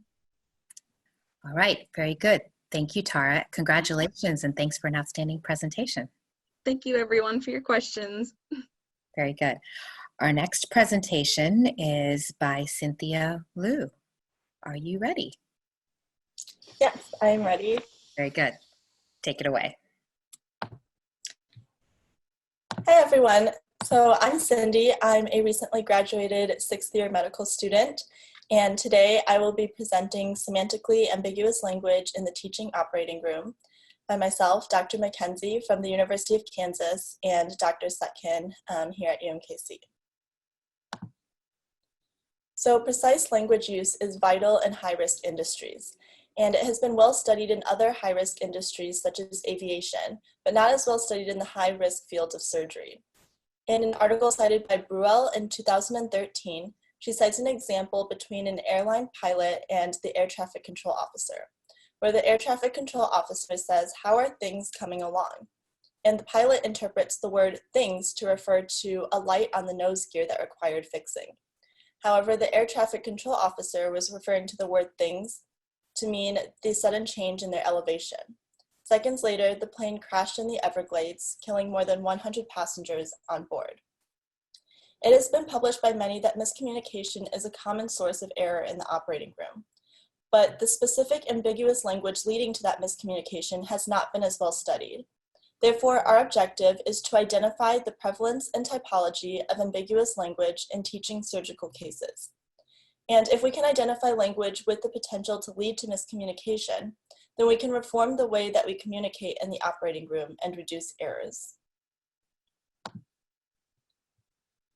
So we worked with a semanticist, Dr. McKenzie from the University of Kansas, and together we created a list of 16 categories of potentially ambiguous language. We then analyzed 6 transcripts of full video recorded gynecologic teaching surgical cases, and we coded each of those transcripts for those 16 categories of ambiguous language. We intentionally began with a broad list of ambiguities, and we refined our table as we analyzed the transcripts. In the next slide, I'll go through each of the categories. We also watched case film when it was needed for context. We then calculated the inter-rater reliability between myself, Dr. McKenzie, and a second semanticist. And we also chose illustrative examples of each category. We then counted near misses, and we defined near misses as ambiguous language used during a critical step of surgery with the potential for patient injury or jeopardy of the surgical outcome. This is a list of our 16 categories of ambiguous language. And then in the next slide, we can see our final table. So we ended up using 13 of the 16 categories, as 3 of the categories were rarely identified within the transcripts, which were idiom, homophone, and structural ambiguity. And in our table, we included definitions and common use examples. And in the next slide, I'll go through a few of the examples. So one of our categories was restatement, and our definition was to try to retransmit at least the same propositional content or information using a different expression. For example, "This is a radar gun. That is something we use to measure baseball speed." Or "Put it over there on the shelf." Another commonly identified category within the transcripts was implied instruction. This is an instruction that is implicated rather than asserted. And this was commonly identified within our transcripts, and we found that surgeons often use this in a way to convey what they were saying politely, rather than giving a command. And some common use examples are, "I think you should bring dessert tonight," rather than saying "you should bring dessert tonight." Or, "Did you set the table?" rather than instructing someone to set the table. Common examples we found in the transcripts were words like "perfect" or "okay." And these are ambiguous because it is unclear whether they're saying "perfect, keep going," or "perfect, stop there." So for our results, we found a total of 3,912 examples of ambiguous language in 319 minutes of surgery, for a total rate of 12.3 ambiguous terms per minute.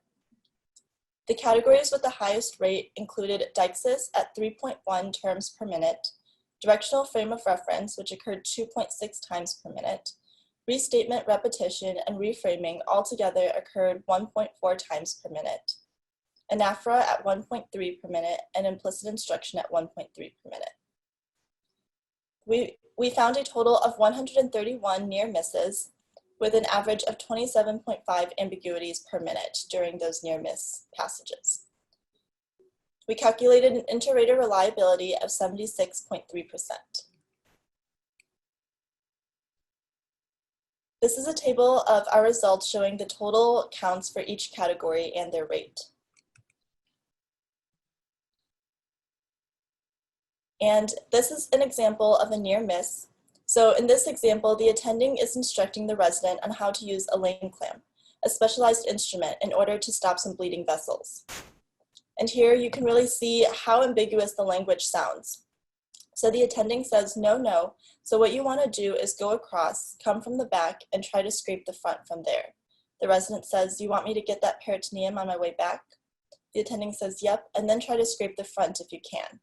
However, at this point, the resident's use of the Lane clamp does not stop the bleeding, and the attending says, too high, too high. In the next slide, we can see an example of our coding of this passage. So no, no is an example of repetition. Then the words across, back, and front are examples of directional frame of reference. And these directional terms are ambiguous without a clear frame of reference. The word there is an example of deixis. And that's a word such as there, which is ambiguous without further context. And then the sentence, so what you want to do is go across, is an example of implicit instruction because the attending is implying his instruction rather than clearly stating it. It's also an example of restatement of his previous utterance of no, no. And it's also an example of generic episodic because it's unclear whether his instruction is pertaining to the current situation or just a general remark. In the next sentence, where the resident says that, that's an example of deixis. Back and front are more examples of directional frame of reference. And then too high is another example of repetition, as well as implicit instruction because the attending is implying for the resident to either stop or go lower. The word to is an example of degree modifier because it is unclear how much is too high. And the word high is an example of directional frame of reference. So in conclusion, ambiguous language is common in the operating room and has the potential to jeopardize safe surgery. Therefore, we came up with some recommendations for each of the different categories. For implicit instruction, we suggest that we should replace polite instruction, such as the way I would do it is this way, with direct instruction, such as do it this way. For degree modifier, we should avoid imprecise terms such as too much and instead use a precise distance. For directional frame of reference, we should define the frame of reference, for example, the patient, before beginning the surgery. For limitations of our study, it included lack of context and lack of interviews. So what we may have interpreted as ambiguous within the transcripts may have been clear to both the attending and resident during the case, and vice versa. What may have been ambiguous to them, we may have interpreted as clear. Therefore, for our future studies, we intend on interviewing surgeons about their language use during critical moments of surgery. And I have no disclosures, and these are my references. Thank you very much. Excellent, excellent job, Cynthia. Everybody, I want you to know that Cynthia's abstract was accepted for a podium presentation at the Association of Surgical Educators, but of course, that was back in April, so she didn't get to make the presentation. So I really appreciate you giving her the opportunity to make the presentation here. You know, the airline industry has a standard language which helps to prevent errors. In the operating room, we don't. But I think many of Cynthia's recommendations can go towards creating a standard language in the operating room. But again, great job, Cynthia. Thank you so much, Dr. Suckin. Very nice, Cindy. I have a question. Are you planning to pursue a surgical specialty, Cindy? I matched in internal medicine residency. So although I will not be pursuing a surgical field, I'm so excited to continue studying patient safety and possibly language in the future as well. Very nice. I don't see any questions coming to you in our chat field. We'll give them just a minute while we let your clock run out. But I wanted to take a minute to thank Dr. Gary Suckin for his mentorship on these projects in the student category. Both rose to the top. Thank you, Dr. Suckin.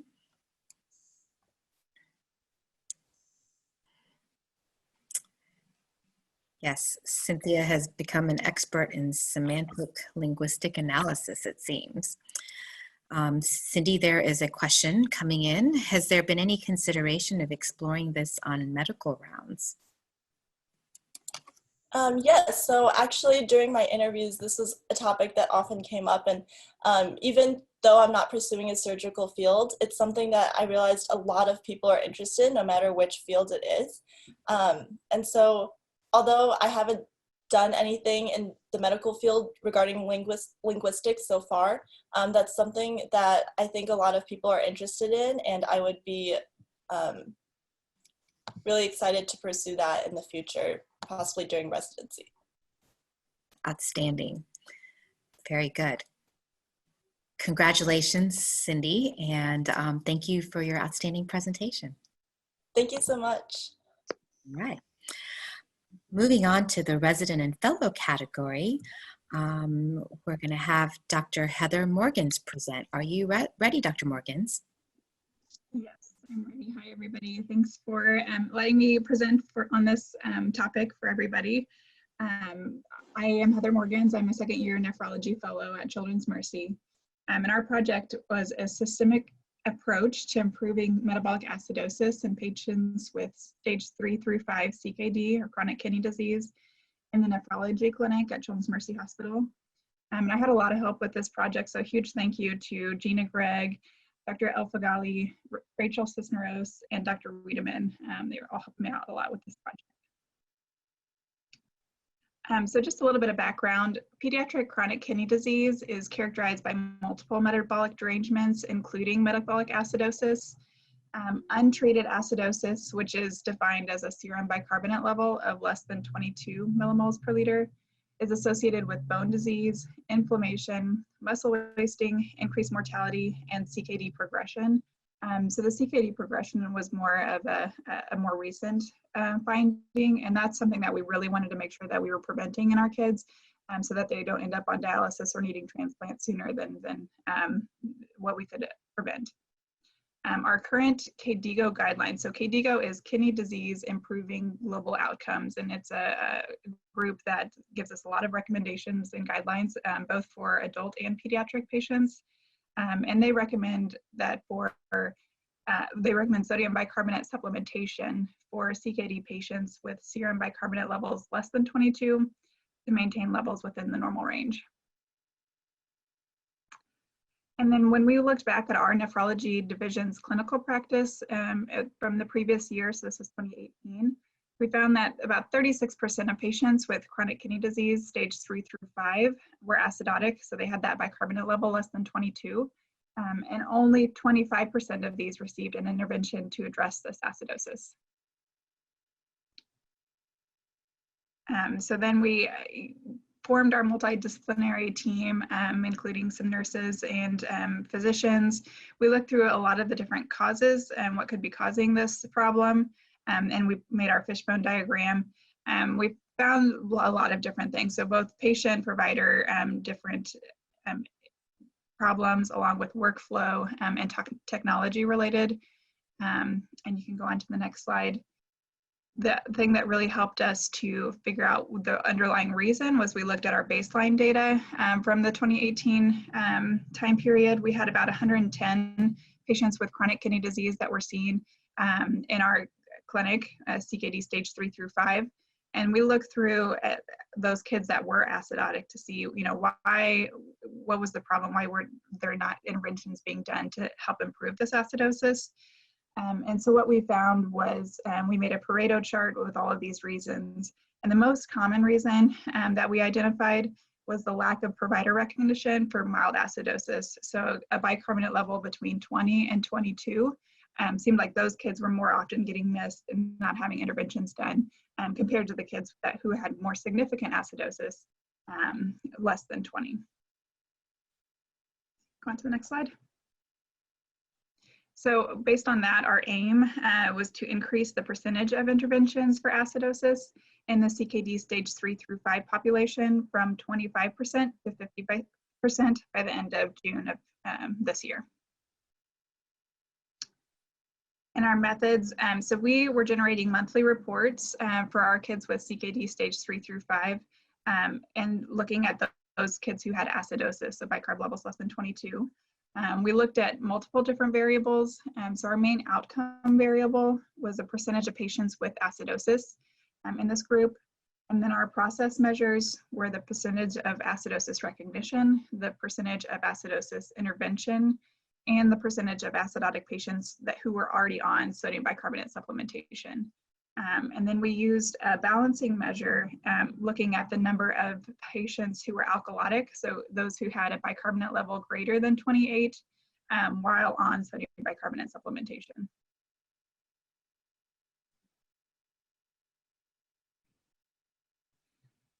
Okay, and so then we developed and implemented countermeasures based on our root cause analyses and from the information from our baseline data. And what we kind of came up with was our first intervention was provider-directed feedback.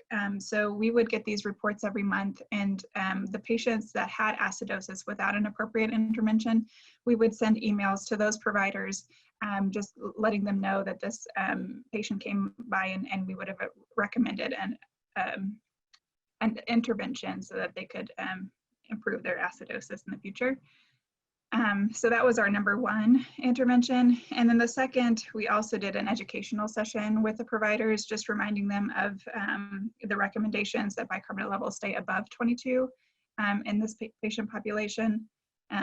And then we had a lot of others that are on the list that have not been done yet.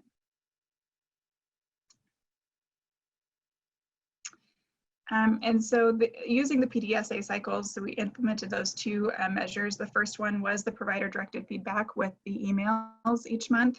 And this is our month-to-month data. It's a lot going on here, but you can see the red line was our baseline 25% intervention, and the green line was our goal of 50% intervention.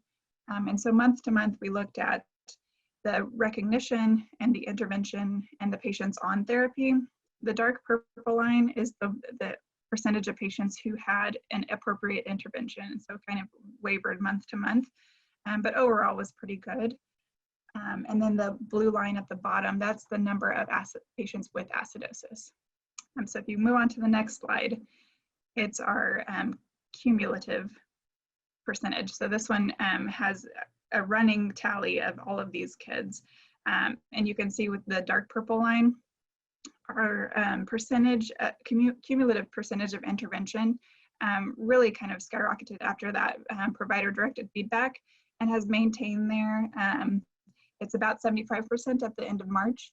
So we've exceeded our goal with that. And then we did complete that provider update and education in March of this year to help to increase that back up a little bit higher.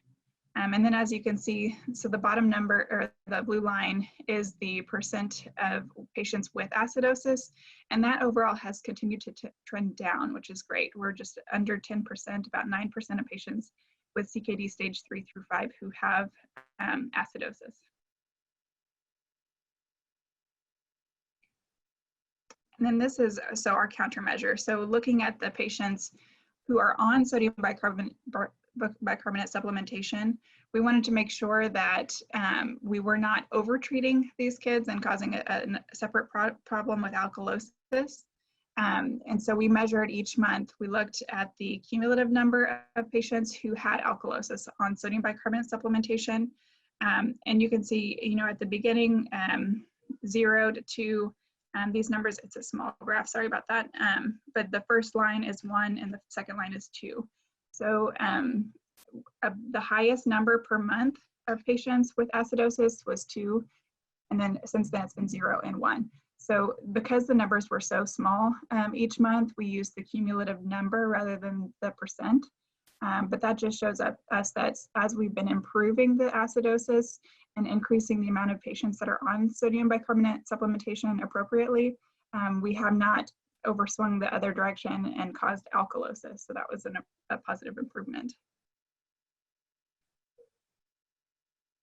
Next slide. Okay, so then the summary.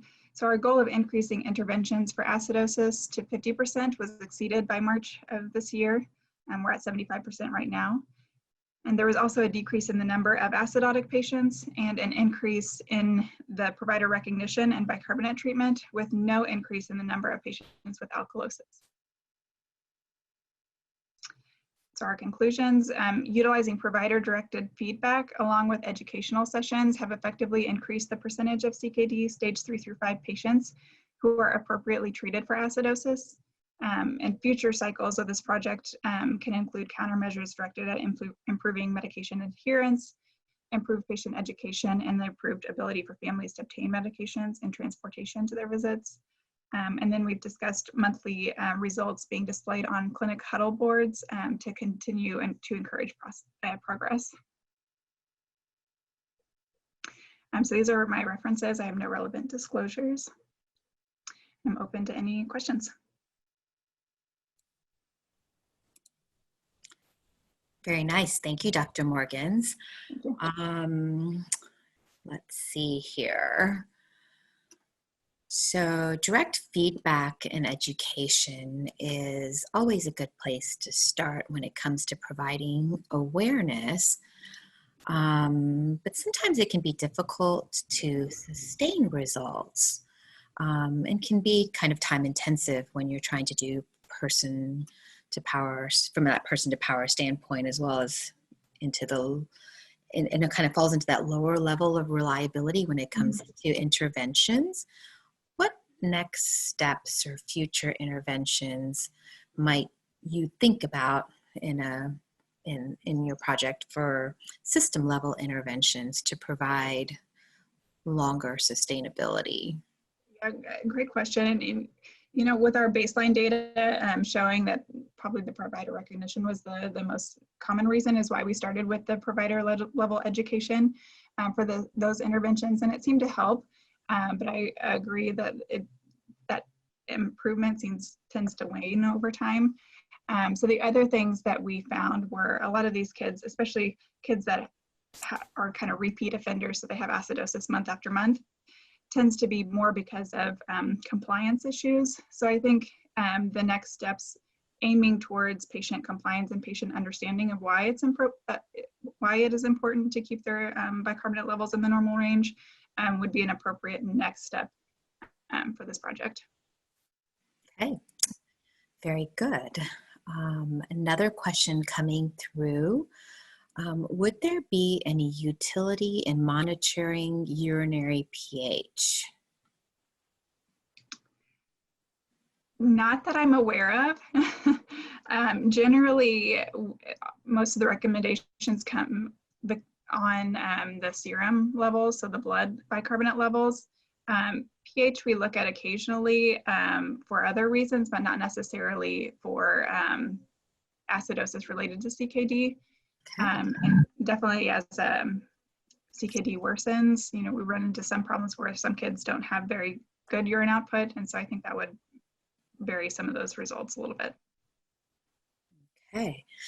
And Dr. Wiedemann, your pediatric nephrology mentor, is agreeing urinary pH is mostly affected by diet. Very good. All right. Don't see any other questions here for you, so I'm going to say congratulations and thank you. And I especially appreciated your use of the QI tools in your project. Thank you very much, Dr. Martin. Very good. All right, and we have our final presenter, Dr. Al-Bawaliz. Are you ready? Yes, I am. Hi, everyone, and thank you for your attendance. This is Anas Al-Bawaliz. I'm a second-year internal medicine resident and will be presenting on behalf of my colleagues. I would like to thank Dr. Woodridge and Dr. Banderas for their guidance and supervision throughout the process. So in this QI project, we aim to reduce unnecessary inpatient laboratory testing at Truman Medical Center. So next slide, please. Yeah, so we realized that there is a growing evidence suggesting that routine laboratory testing is associated with preventable harms, such as hospital-acquired anemia, poor sleep quality, and related infections. And moreover, this can lead to downstream unnecessary investigations, which contribute to increased cost of care. The American Board of Internal Medicine, in their Choosing Wisely campaign guidelines, advise against ordering routine blood testing for hospitalized patients unless this changes the management. And before implementing any quality improvement project, it is important to analyze the local context to identify the root causes for any practice behavior and aim to use a minimal amount of intervention to achieve the desired result. So in our scenario, multiple reasons exist why repetitive laboratory testing is done, including convenience, fear, practitioner experience, and specialization, and academic pressure. And as we know, we are in an academic atmosphere, and like newly joining interns and residents sometimes, would rush to order whatever possible laboratory test. So next slide, please.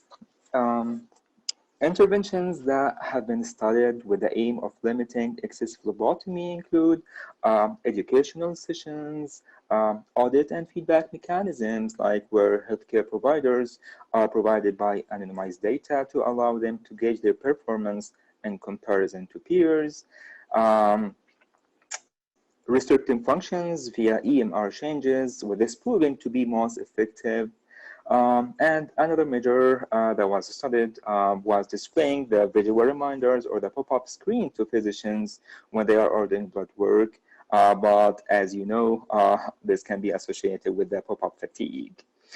So again, the most effective thing was like the restrictive functions via EMR changes. However, in our QI project, we aim to reduce the number of inpatient CBCs and BMPs ordered by 10% through implementing education-based interventions. So next slide, please. Yes, applied educational measures included in our QI project. First, holding talks at resident meetings, like providing few extra slides explaining the harms associated with excess phlebotomy, and sending email reminders to staff and residents with similar content, and offering sticky note reminders at workstations, and the personal approach to providers with observed increased testing, like reaching out to colleagues, advising them about the judicious and appropriate use of labs. The intervention period was from November 9, 2019 through February 9, 2020. And the pre-intervention period was from November 1st, 2018 through January 31st, 2019. An index was devised to reflect the number of tests, and that index was dividing the total number of CBCs or BMPs ordered for all the patients in that period of time, like pre or post-intervention period, divided by the total inpatient days, which is like the total number of patients multiplied by the length of stay for each of the patients multiplied by 100%. So that was a CBC or BMP index that we will rely on to reflect the change in the BMP or CBC tests being ordered. Next slide, please.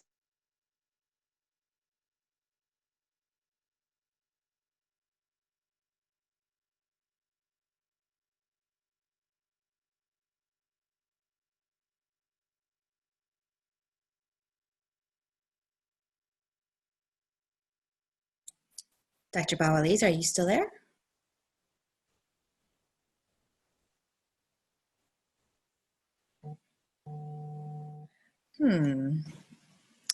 Let's give him just a minute. Looks like he's still logged on.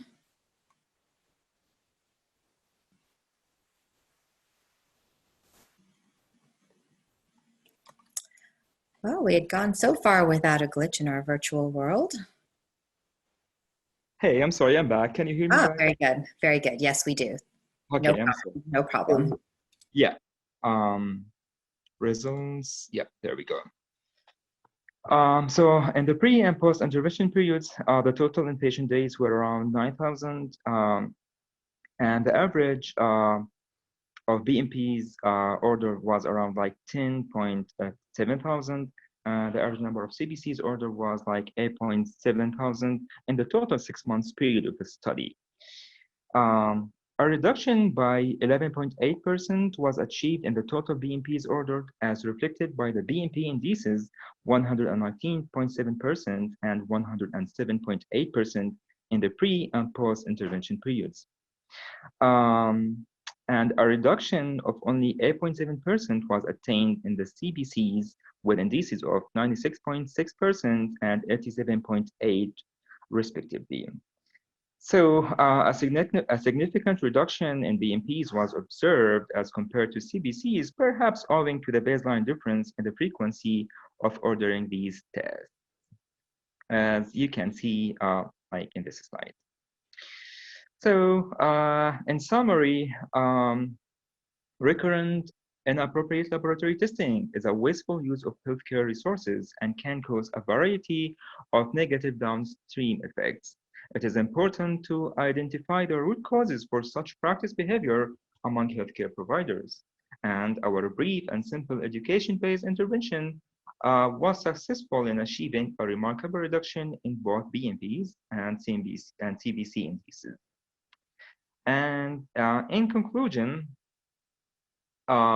physician ordering practice is a complex behavior with multiple drivers, and education remains essential to minimize the significant burden that excess phlebotomy poses on the healthcare system.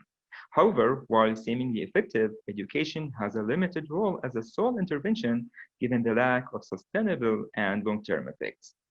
And finally, we believe that change is often incremental and may require more than a single intervention and PDSA cycle in order to be sustained and effective.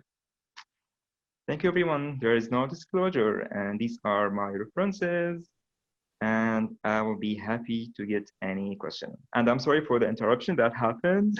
No problem. We've done pretty good for most of the morning, so thank you for making it back.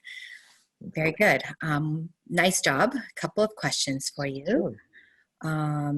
We have a comment saying, great way to approach value-based care. Has your team considered estimating healthcare cost savings as a result of your team's excellent work? Thank you. Can you restate that, please, the question? So the question is a commendation of addressing value-based care, but the question is about, have you considered estimating healthcare cost savings as a result? Yeah. That was like a great point that we wanted to explore as part like of secondary outcomes in our project, but we did not get to do that. Potentially, if we carry on, with this project, for the next year, we can address this, but of course we can tell by like the reduction in numbers of like CBCs, BMPs being ordered that there must be a cut down, like in the cost of care, but we can get numbers probably like if we carry out this project for the next year, which is a good point. Very good. Something to consider. Thank you. Sure. Another question, are there certain patient populations or diagnoses where more testing is performed that may drive future interventions? That is another good question. So let's address the BMP like in our example. Like we have noticed that for some patients, like they've been getting more than a BMP in a single day.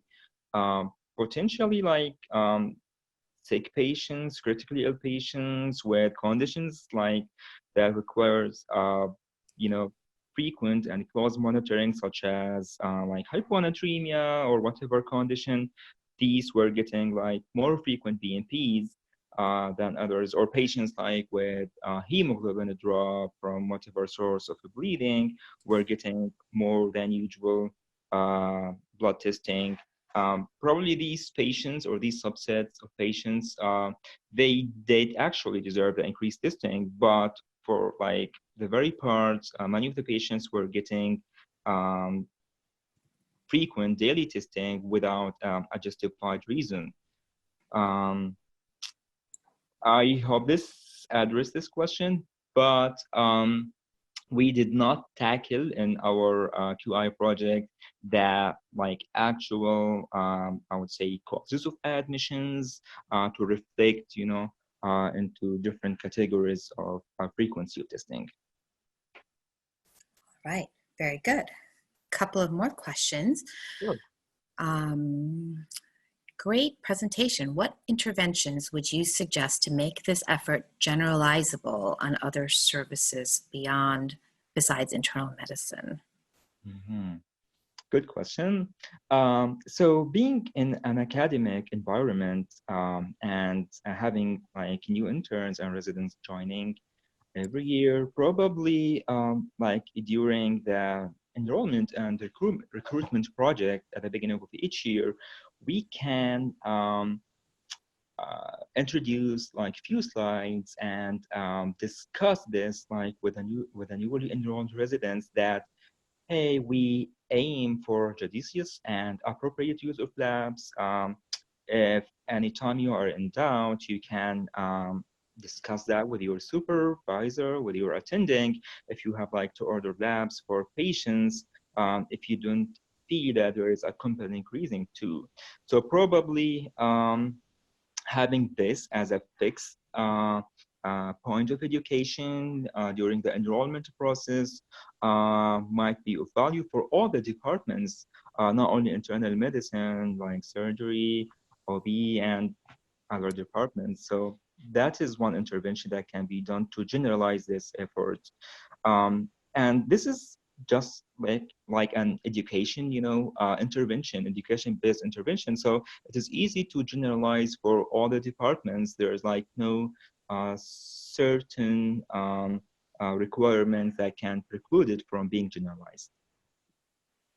Very good. Yes, it's difficult to do that in QI work, but if it's possible, it can be helpful. Very nice.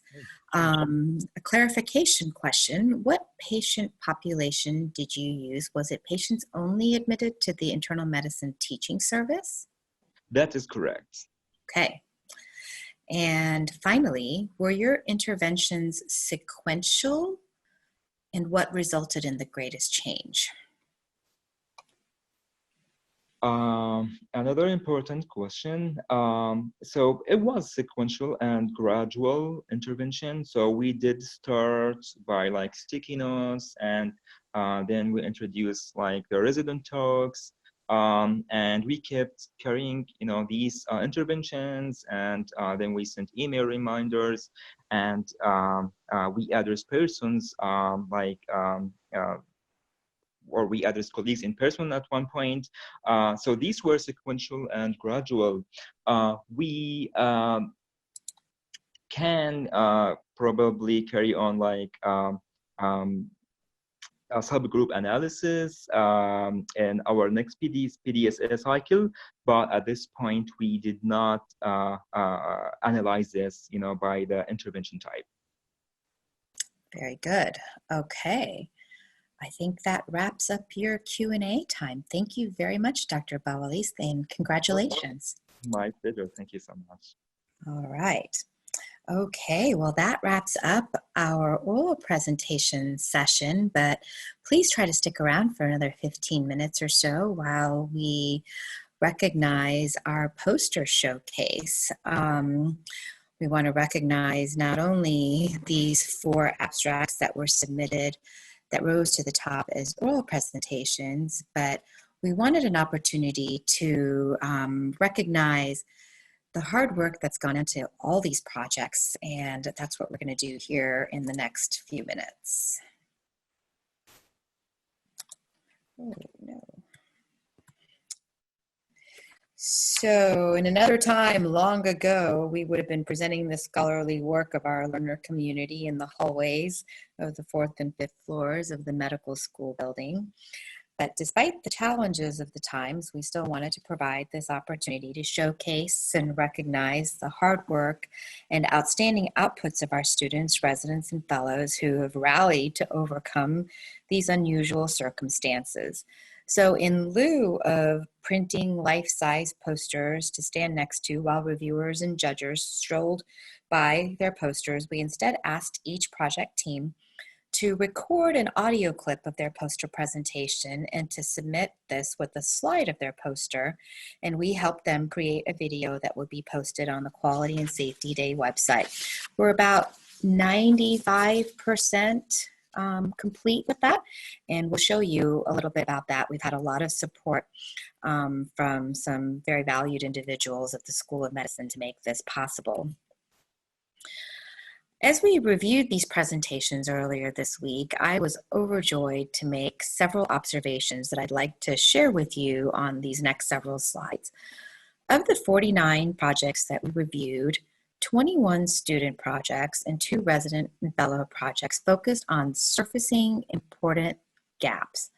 These revealed problems in our systems of care.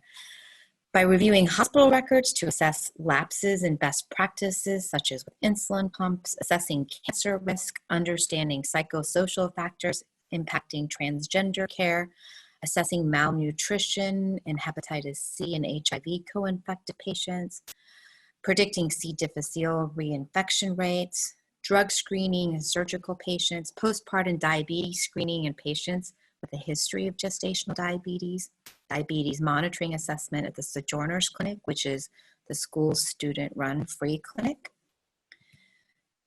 And we also surfaced problems through analyses of publicly available data sets, such as through health grades, to assess the number of primary care providers by zip code, by using Kansas City, Missouri Health Department and CDC data, as well as Cerner Health Facts data, to assess rising rates of disease conditions, such as with syphilis and peripheral artery disease, and to assess rising HIV demographics.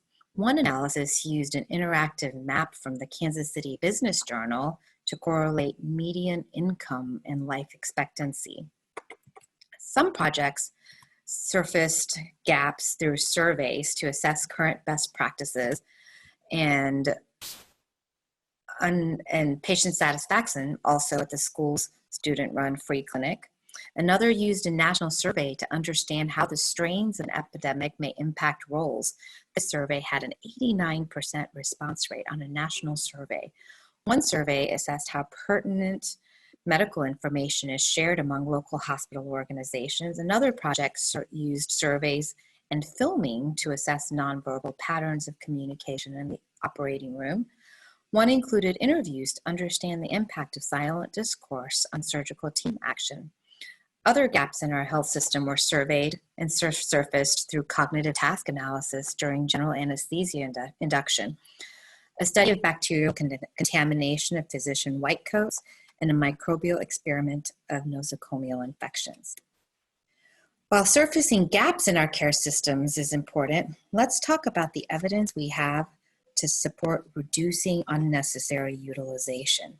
Think about how a project focused on inappropriate utilization can impact cost and hospital-acquired conditions, such as these projects on unnecessary laboratory testing, inappropriate telemetry use, and unnecessary central lines and Foley catheters.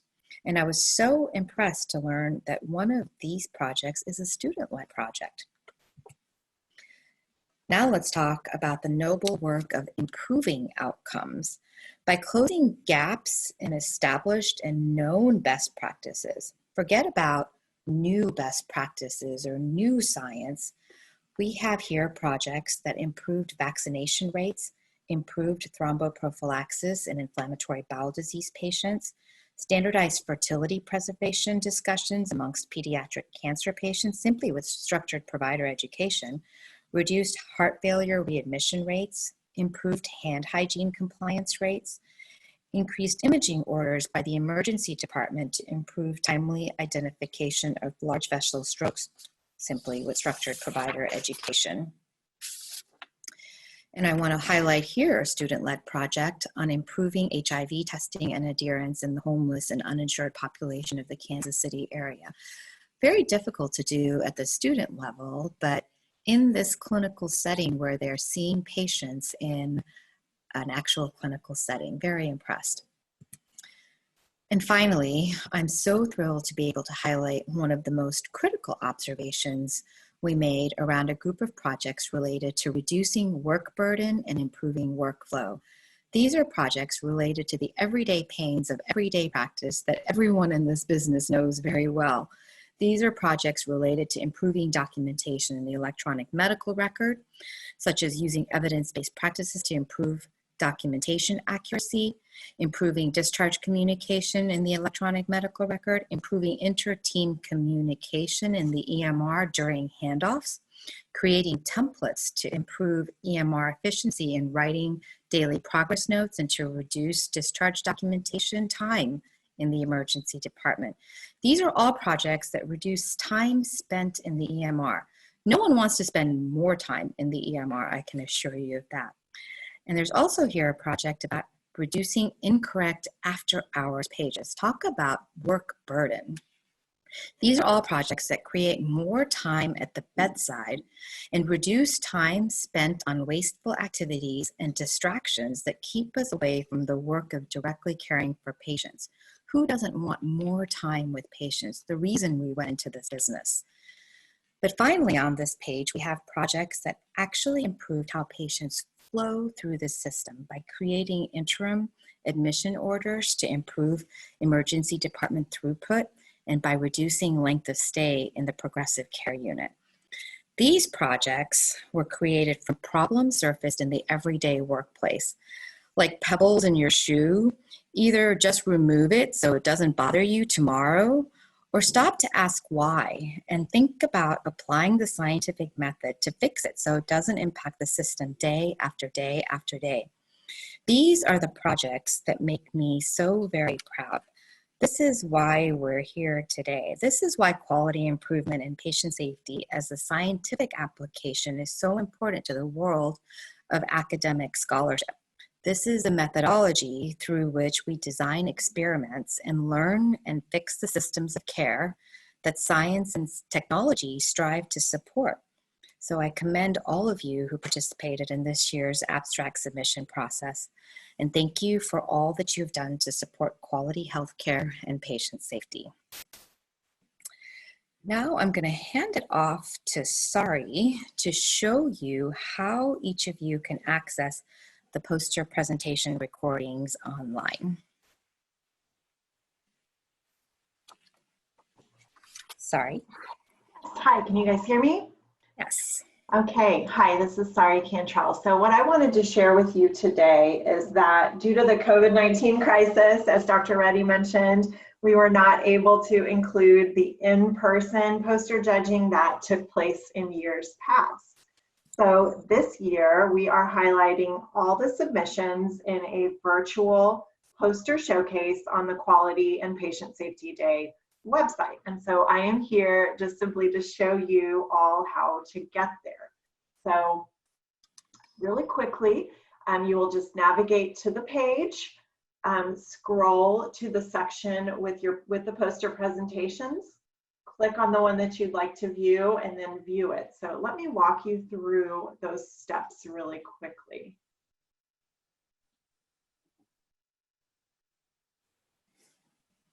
All right, so many of you already have the link to the Quality and Patient Safety Day website, but I won't make you memorize that. The easiest thing you can do is just go to Google and just type Vijay Babu Rayudu and search, and then one of the first results that you'll see is the event page for today's event. And here you'll find information about the event, the posters, and soon even a recording of this session that you are participating in today. So to find all of the posters, we'll just scroll down the page here, and you'll see that we have sections for every year that this event has taken place all the way down to 2014. But to find this year's posters, you just want to scroll to the 2020 section and click on the section for, let's start with student poster presentations. So as you scroll through, you can see all of the student posters that were submitted this year. And each one that has a blue link, like this one here, hopefully you can see me moving my mouse around on the screen. Each one of those pieces of blue text is a direct link to a video poster presentation that you can view, and then same exact thing with our resident and fellow poster presentations here that you can see. So I want to thank the 46 students, residents, and fellows who submitted their posters to this virtual showcase. I hope that all of you will take some time on your own to view their posters and share with others in your organization and beyond. We wish that we had time to view them all here together, but it just, we had so many submissions, it would have taken hours of our time. And so we thought all of you could navigate and look at these as time allowed. And I also want to thank UMKC's Christopher Boyce and Ann Aylward, because they provided some invaluable technical expertise and support that allowed us to set up this virtual showcase online. So with that, I will turn it back over to Dr. Reddy. All right. Thank you, Sari. Yes, this is kind of groundbreaking. I mean, when this first started, we couldn't really imagine how we could appropriately share and recognize this kind of work.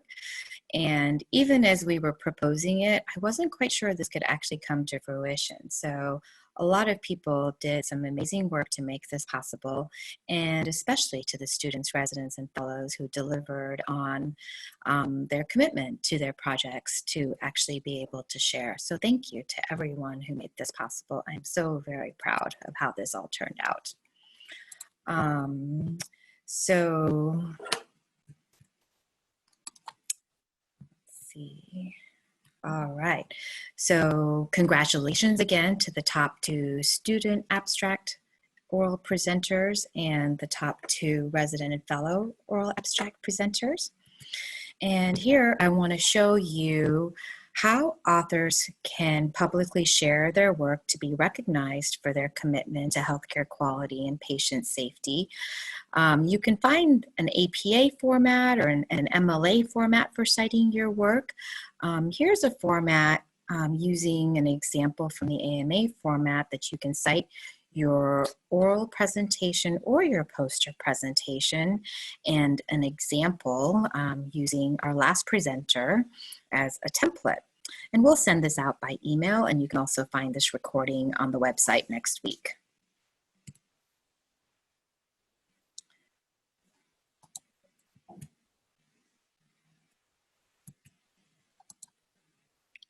Sorry, will you advance me? There we go. All right, I want to thank 2 important people for their hard work and their tireless contribution to making today's event possible. Mary Eberwein from the School of Medicine and Sari Condrell from Children's Mercy. Lots and lots of time and effort and logistical makings to make this possible. Thank you both very much.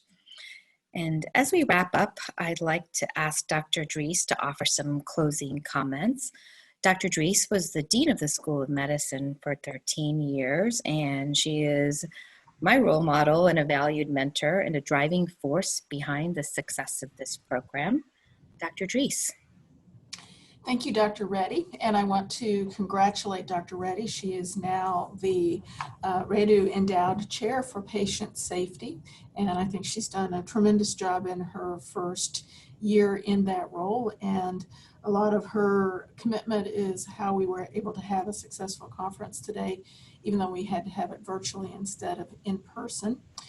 And just to recap a little bit, I was Dean when Vijay passed away, and I remember distinctly when his father, Dr. Rao Rayudu, came to talk to me about how can we do something that honors his memory and allows him to continue contributing to medicine even if he doesn't actually practice medicine. And what has come together with the gifts from the family in partnership with St. Luke's Hospital and the School of Medicine has certainly exceeded my expectations of what we might accomplish over these last several years. And helping judge some of the abstracts this year, I'm just very impressed, because what we're seeing now is projects that actually have an impact on how we practice medicine, and that's what we certainly hope for from quality and safety projects. So I'm just extremely pleased, and it's my great honor and pleasure to have worked with the family over these years. and the endowed chair and all of the mentors for the projects. And I'd like to take an opportunity to introduce the family. I think we have a photo, don't we? Sorry. Yes, here's a photo of the family. Dr. Rao and Dr. Subbulakshmi Rayudu are physicians who retired this past year. Their daughter Paru is a graduate of the UMKC School of Medicine, is practicing ophthalmology in Atlanta now. And their son Ranga is an internist who practices in California. And they have just been steadfast partners through all of this and encouraging. And we're very happy that you're participating by the video conference, and look forward to when we get past the pandemic and we can get together in person again. And at this point, I would like to turn it over to Ranga, that I believe has a few words he wanted to say on behalf of the family. Good morning, everybody. Can you hear me? Yes. Great, wonderful. So thank you. I would just want to thank everybody who participated in the call this morning. We want to thank Dr. Dries and Dr. Reddy. Dr. Dries was instrumental in getting the program going from the very beginning, along with the prior chair, Dr. Almanoff. We're grateful that Dr. Reddy has taken up the mantle of leadership in the program. And it's been a great journey and an honor to watch the program move from its beginnings to where it is today, which is a tradition of scholarship and thinking about reforms about the systems that we work in. All of the mentors, all of the students, everybody on the call today, we really appreciate your participation, and also Dr. Jackson for leading the roundtable discussion today with all of the CMOs and leaders in the local hospitals. That was a major goal of the program to even prior to COVID-19 coming along and really forcing collaboration between all the health systems. We wanted to make sure that health systems were talking long ago, prior to the crisis, and we're grateful to be part of continuing that tradition.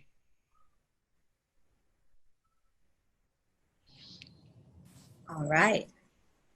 Thank you, Dr. Dries. Thank you, Ranga. Well, that brings us to the close of our program, and I just wanted to leave you with a quote from a recent New Yorker article that reads like this: "In each arena, the pandemic has revealed some strengths, including frank heroism and ingenuity, but it has also exposed hidden fractures, silent aneurysms, points of fragility, systems that we thought were homeostatic, self-regulating, self-correcting, like a human body in good health, turned out to be exquisitely sensitive to turbulence, like the body during critical illness. Everyone now asks, when will things get back to normal? But as a physician and a researcher, I fear that the resumption of normality would signal a failure to learn. We need to think not about resumption, but about revision. Like Ranga just said long before the COVID-19 crisis, we're in the business of learning and improving, and in the spirit of continuous improvement, the pandemic has only accelerated that need. Thank you all for joining today and for making today's program a success with your attendance and participation. Have a great day, and please be safe.